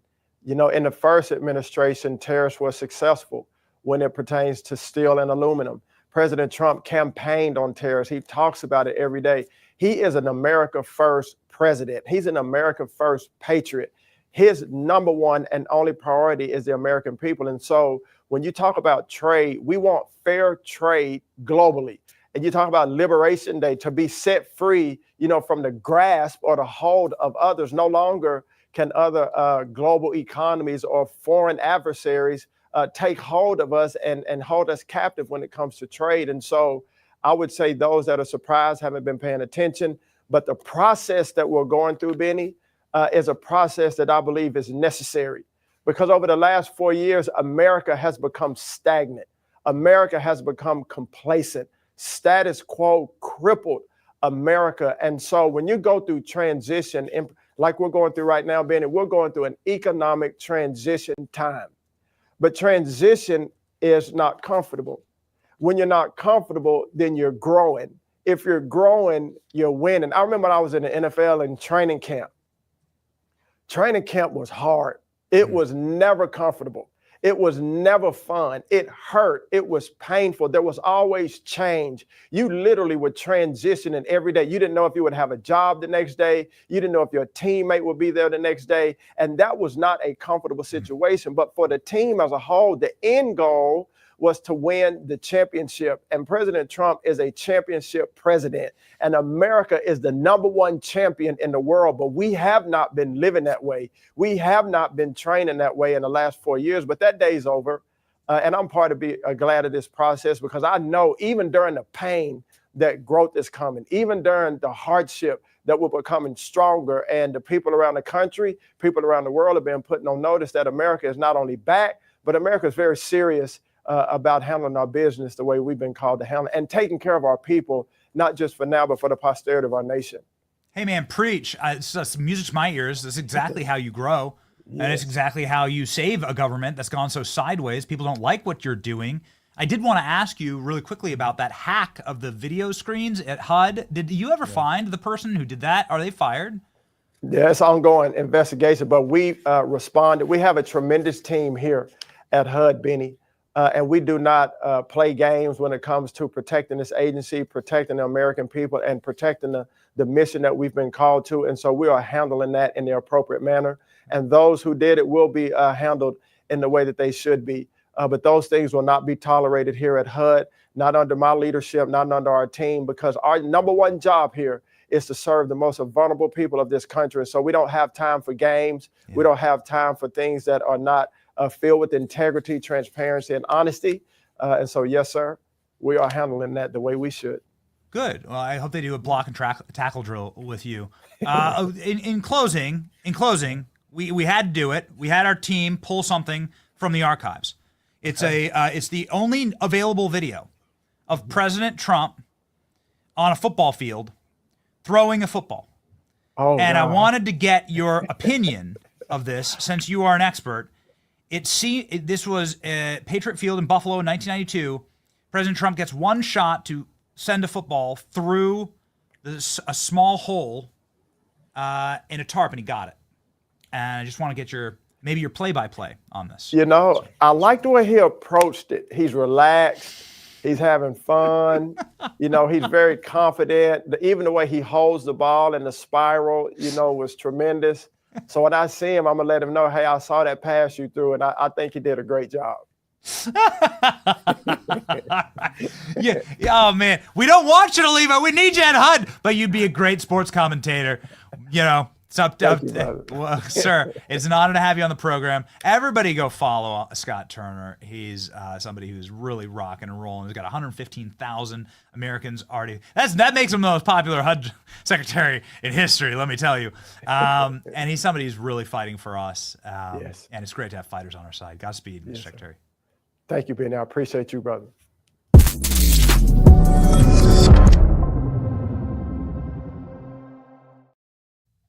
Man, we're rocking and rolling today. There's so much that we still have to cover. Jeez, how do we do it? Our blackout coffee.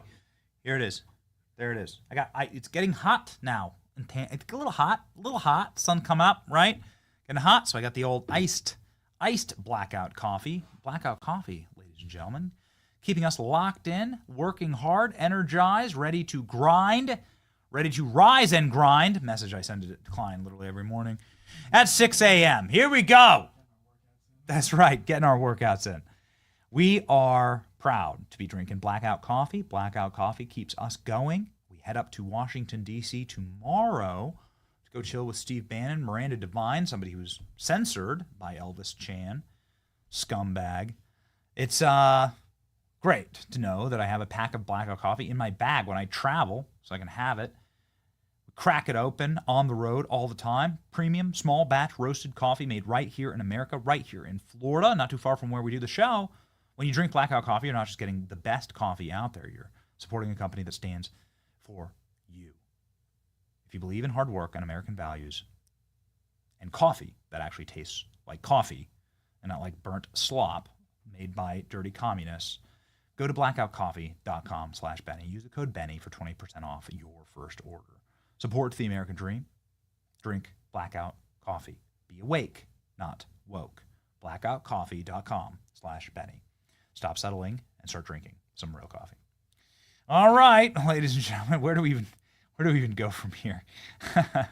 Donald Trump is meeting with Mark Zuckerberg right now, apparently. So that's interesting. We'll be with Miranda Devine tomorrow, and here she is in this Devine tweet that we were talking about earlier. So Mike Morell, former acting CIA director, John Brennan, asking him to sign the Dirty 51 letter, falsely claiming Hunter Biden's laptop was Russian disinformation to give the Biden campaign something to talk about to push back on Trump.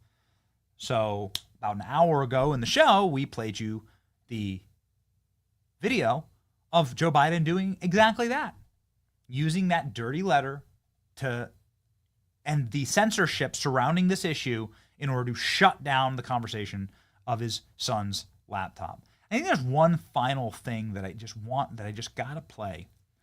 I just gotta play because I want you to understand that Joe Biden didn't pardon himself.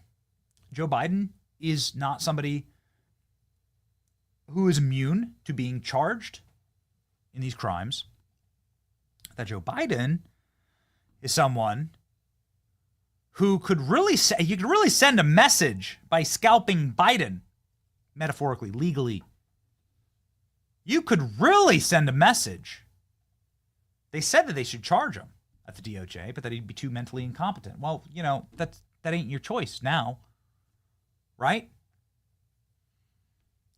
There's a phone call that was recorded. It was not supposed to be recorded, but it was recorded, of Joe Biden speaking to the leader of Ukraine at the very last hours of Joe Biden's vice presidency when they were leaving office, knowing that Trump was coming in. Joe Biden, in this phone call, is talking about a man named Kolomoisky. Kolomoisky is an oligarch in Ukraine who runs a massive bank called the Privat Bank. This is the bank that was doing all the wires to Joe Biden and his family. This is the bank that was doing all of the funding of the Joe Biden crime family. They needed to get that bank shut down quickly before Trump came to office and learned everything. And it's all on tape. It's all on tape. This call alone is enough to get Joe Biden charged. Quick, you got to shut down this bank that's been paying me and my sleazebag family. You better do it before Trump finds us out. I just want to establish, and we had to rush to the senator and rush to our whistleblowers, rush to the secretary. I want to establish, I don't care as much. I do care on a moral level. I don't care as much about Hunter Biden pornos and Coke parties. I don't. I care about bringing down the regimes that sell out America like the brass on the Titanic. I care about destroying them. And that's what's on the laptop that I actually want to sink my teeth into. You can have Hunter Biden, okay? It's Joe Biden. And here he is on the phone. Why has nobody ever played you this? You know the answer to that question. Here we go. Let me ask you one thing before I forget. Pravat Bank. I understand the governor of the bank is tentative about setting a date certain for the transition to take place, and I'm being told secondhand that, I don't know this is her position for sure, that she is unsure of a date until she gets an agreement from you. Here's what I've told them. I've told them to get back to her and set a date, and I would talk to you about the date. Because this is getting very, very close. What I don't want to have happen, I don't want Trump to get in a position where he thinks he's about to buy onto a policy where the financial system is going to collapse and he's going to be looked to pour more money into Ukraine. That's how he'll think about it before he gets sophisticated enough to know the detail. So anything you can do to push the Pravat Bank to closure so that the IMF loan comes forward, I would respectfully suggest is critically important to your economic as well as physical security. I know it's difficult. I know Kolomoisky is a pain in the ass and a problem for everybody, but it really is critical that you guys figure this one out. And you've been good. You've publicly spoken out as I've asked you to do. You've done that. Scumbags. I wonder who was recording them. I wonder who released that, right? Yeah. President Trump celebrating big wins in Wisconsin, voter ID amendments, big win for Republicans and workers. This is really important. I mean, again, don't listen to the doomers. I'm so done with doomers. I'm so sick of these people.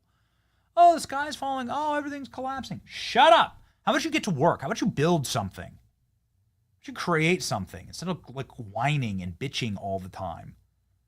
I freaking love, I just shout out to the chat, hearts to the chat. Could put some chats up on screen. We love you. We thank you for showing up for us every single.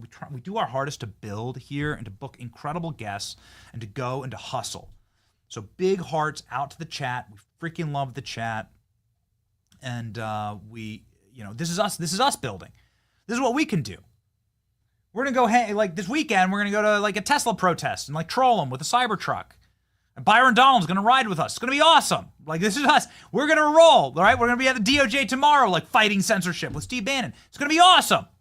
This is us, we freaking love you, and this is us building for you, right? Building to try and help. Everybody crying and whining because some Supreme Court justice that had a 90% chance of winning just based on all of the headwinds that did go, but then we won everything else. No, I'm done, man. I'm done with it, I'm done. And so we love you. You're the man. Thank you, Paul. We freaking love the chat. We love you all. And we are doing everything. What up, SRG 505? Let's freaking go, Turtle. Turtle? That better not be a Mitch McConnell after. Yeah, I just saw a Turtle on there. That better not be a Mitch McConnell Stan account. Is that Mitch McConnell? Is Mitch McConnell watching this? Is he laid up in the hospital somewhere? I love the Benny Show. Happy Wednesday, Patriots. That's exactly right. Freaking nothing but hearts. Nothing but hearts out to the chat. Nothing but hearts out to the chat. You won't find another team that works and grinds harder for you here in the golden era. So there's a lot of news. There's some JFK stuff. Elon Musk was at the CIA yesterday. Do we not? We have to. You got to see this photo of Elon Musk at the CIA. It's freaking awesome. He was on Fox News. Elon Musk is on Fox News saying, we know exactly who's behind these terrorist attacks. So get ready. We're coming for you. And that'd be a very scary thing for Elon Musk to say. I think we're in for some big, exciting times here. Here's Elon yesterday. Yes, it is remarkable that there is so much violence. People have burnt cars. They've fired bullets into dealerships. They've scratched swastikas into Teslas of the innocent people they're just going about their lives. They've done nothing wrong. And Tesla's done nothing wrong as a company. And so I find it ironic and incredibly hypocritical that the same Democrat politicians who would want to throw someone in prison for 20 years simply for watching things at January 6th, but not actually doing any violence, you don't hear a single word from them about the actual violence happening against Tesla. What incredible hypocrites they are. It's outrageous. I mean, really, this is fundamentally a case of terrorism.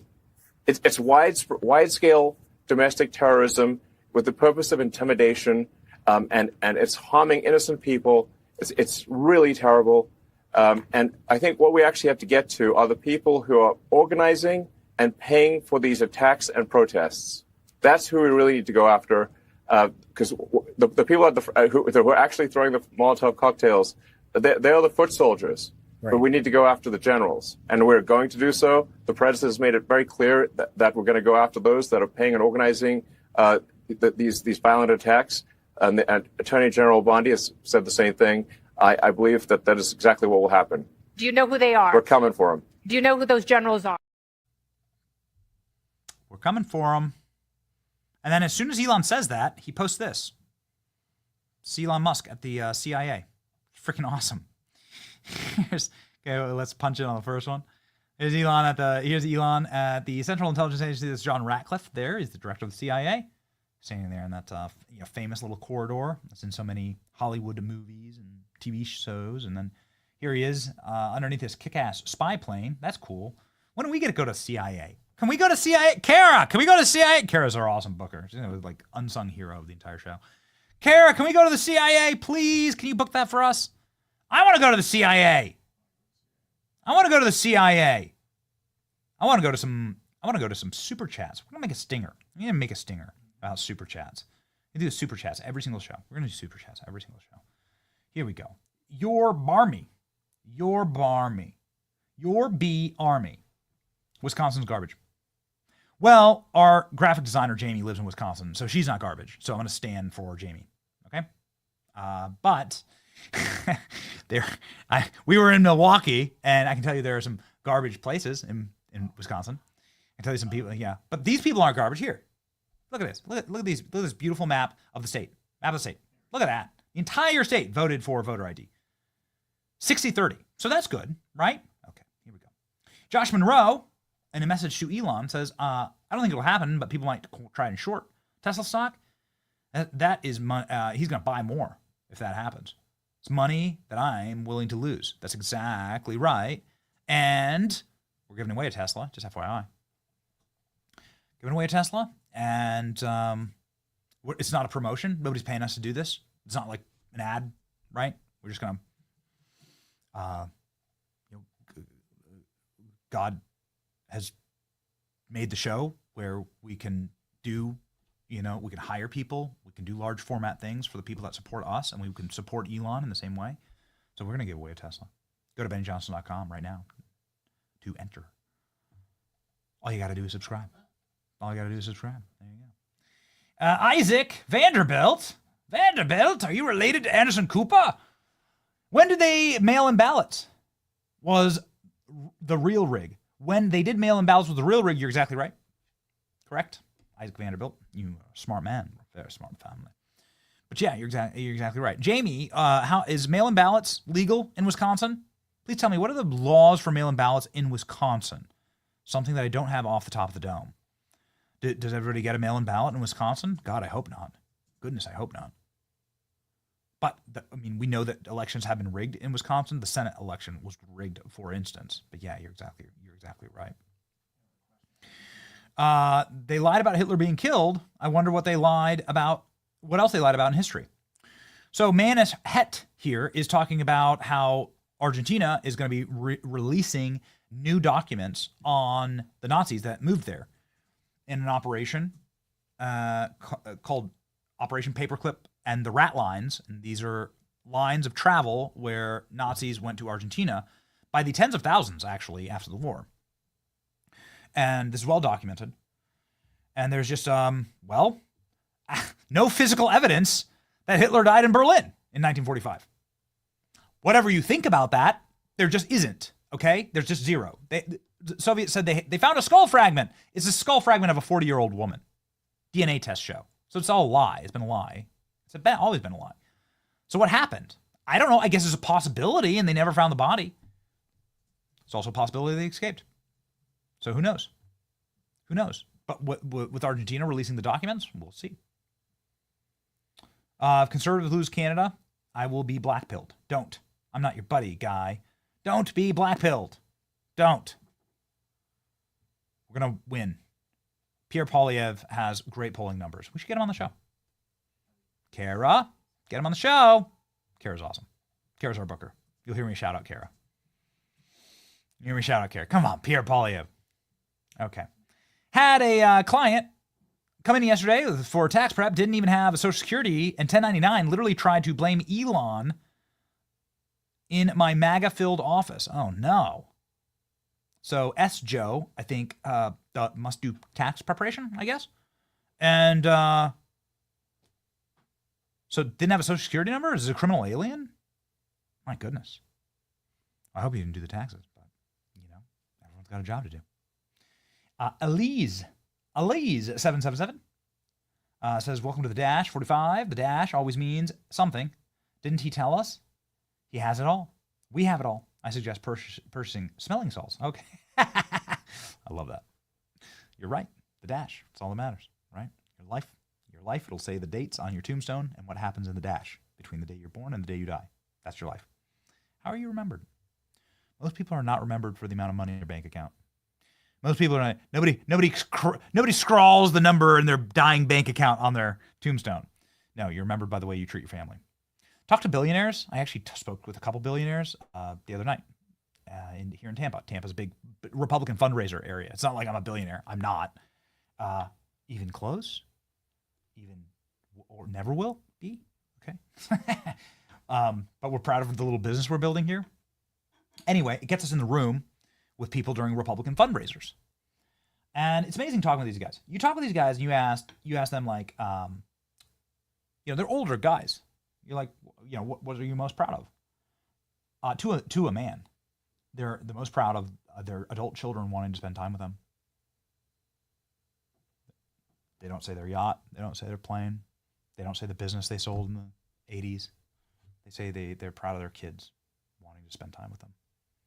So like, lock that in. These guys are like in their 80s, right? So that's what they're going to take with them to the grave. Like, so just from the most successful members of society, that's on down, right, to us plebs, us hoi polloi, as they say. These are the things that matter. Ask Donna Brazil to vaporize yourself in the name of Seth Rich. There's Elise 777 back at it. Yeah. Very interesting. Very interesting. Seth Rich, I think, will come. The Seth Rich case, I think, will come roaring back. The more that we learn about this, here's a reality about the forensics of the DNC leak. The reality is that the absolute forensic accounting of that is it was not an outside hack. It was an internal hard drive that got all the information.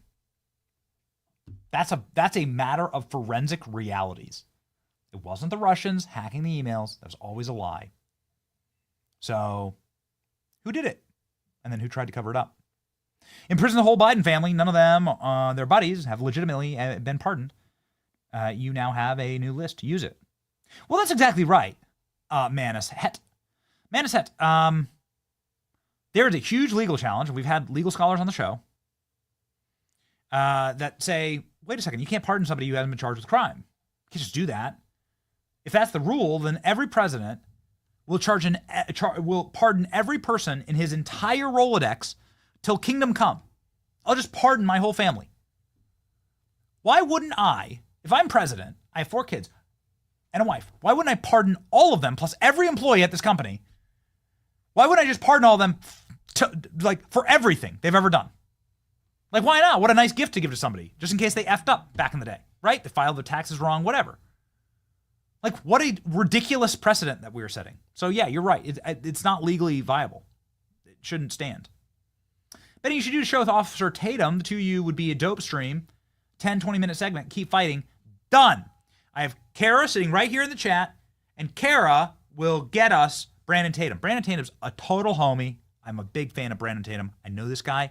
This guy rules. We haven't done a show together. I have no idea why. I'm a fan of Brandon Tatum. I like him a lot. So we'll find a segment where, it's Law and Order, cops. He was a cop, right? He's just a great dude. Got great instincts. We'll do a show with Brandon Tatum. Thank you, Lucas. Thank you, Lucas. This is a really smart idea. Okay. Here's Elise777. Back at it again. Relax. My dad is a television repairman. Oh, I can fix it. You can't fix a car. All right. Well, not sure I understand that one, but here we go. All right. Here we go. And Lady Trucker. What's up, Lady Trucker? Good morning, Benny Brigade. President Trump must separate from the blue states or defund the rogue judges ASAP. Fire the FBI agents who were impersonating as MAGA patriots on January 6th. Ooh, that's a matter of fact.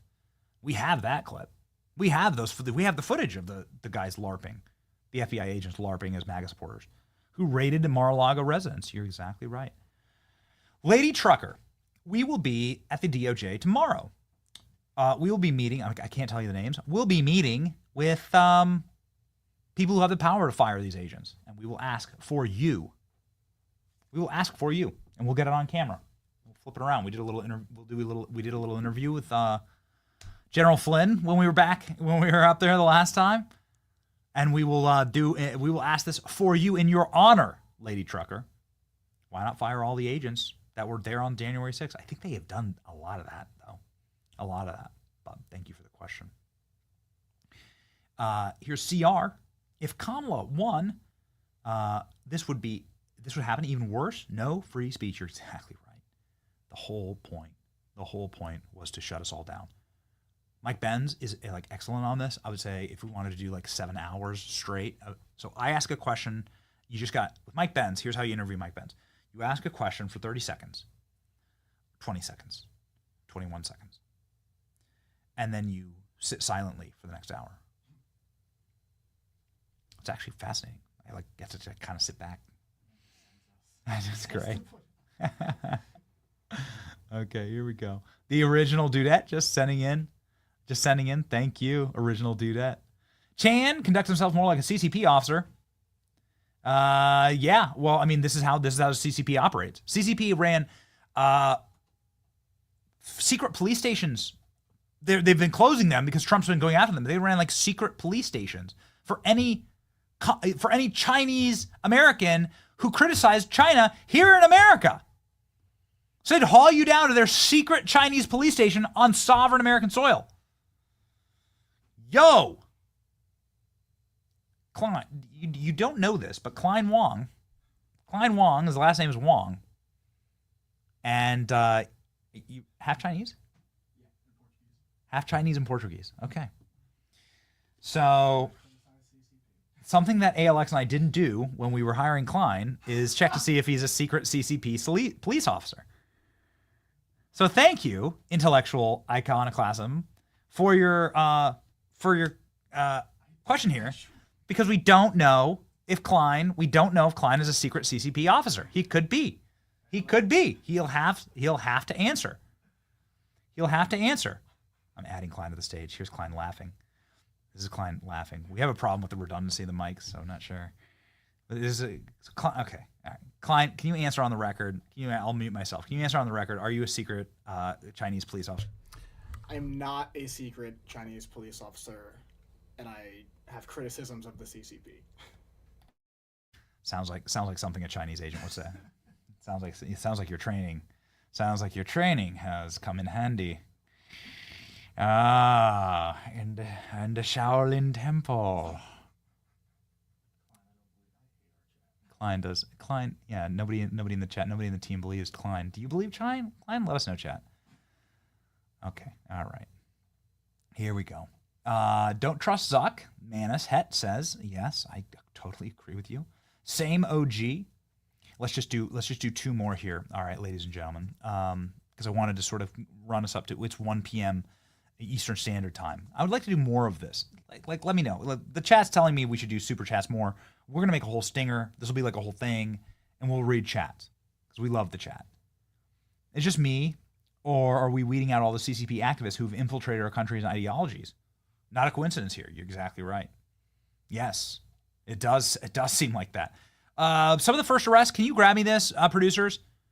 More arrests. More MOR arrests. More arrests. Can you grab me this? One of the first arrests of Kash Patel was some communist agent who was giving secret information. He was in the military, and he was giving secret information back to communist China, to the point of same OG just made here.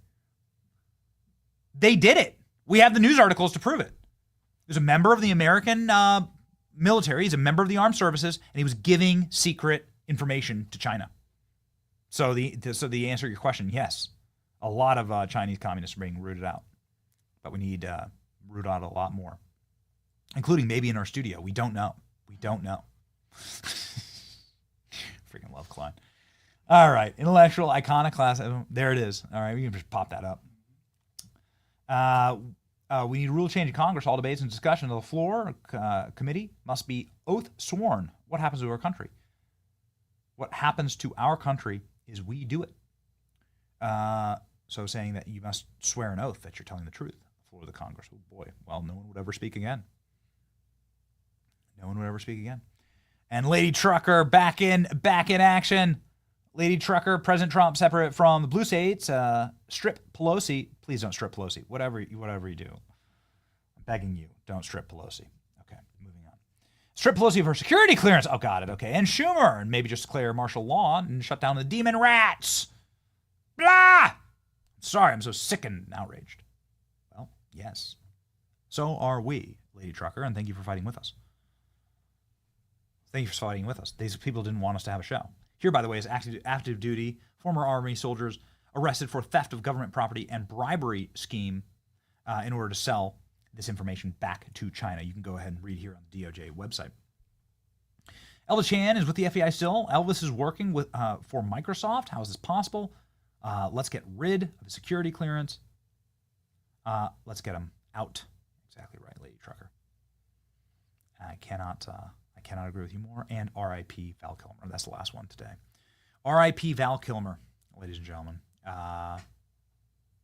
Friggin' legend. Your favorite Val Kilmer, Klein?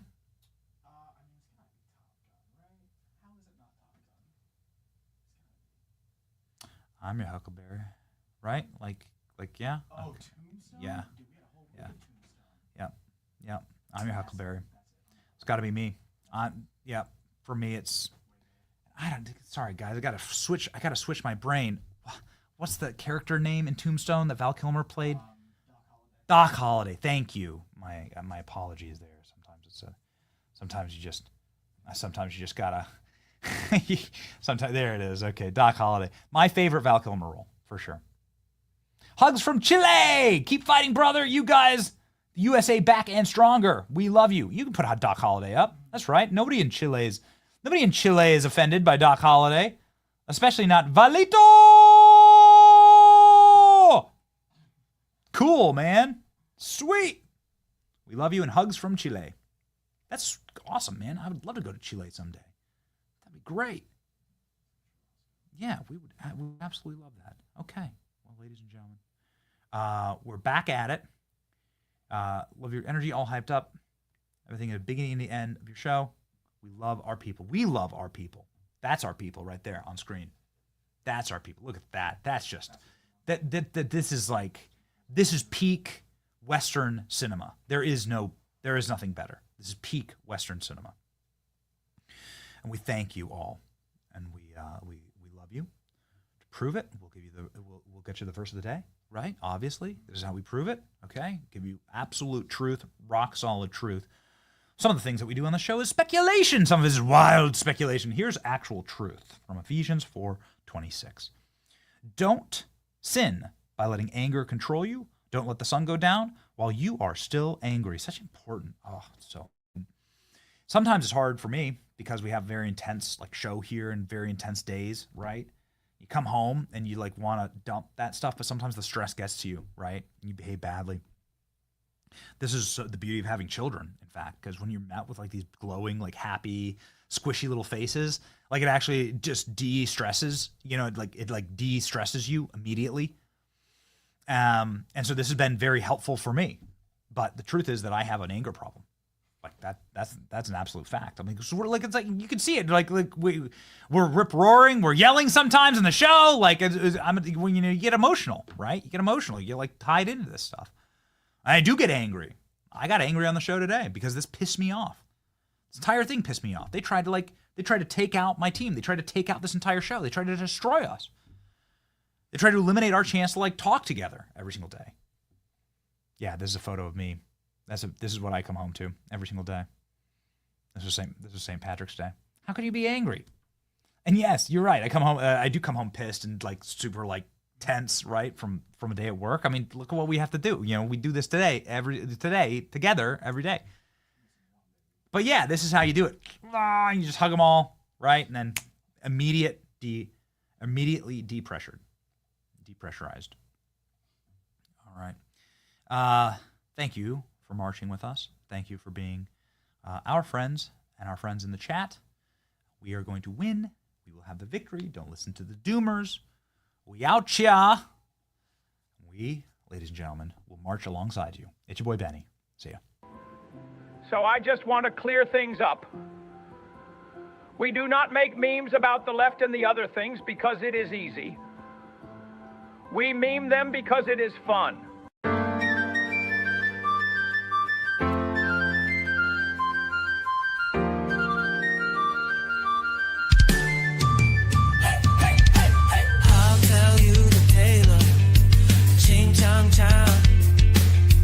Beijing Biden's digital X-Men.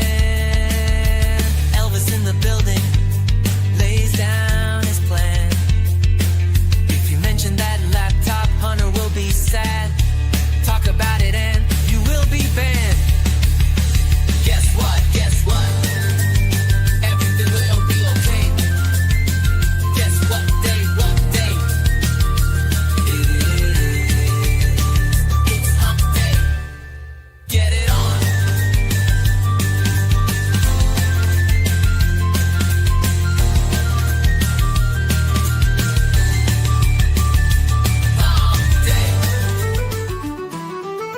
The biggest ships in the sea, all owned by the oldest kings, and a dying legacy, media deal weeds. Soon will the Benny Show come to mind? The salt from Lives for Fun, leave the gold and bring the gun. We sail for #1.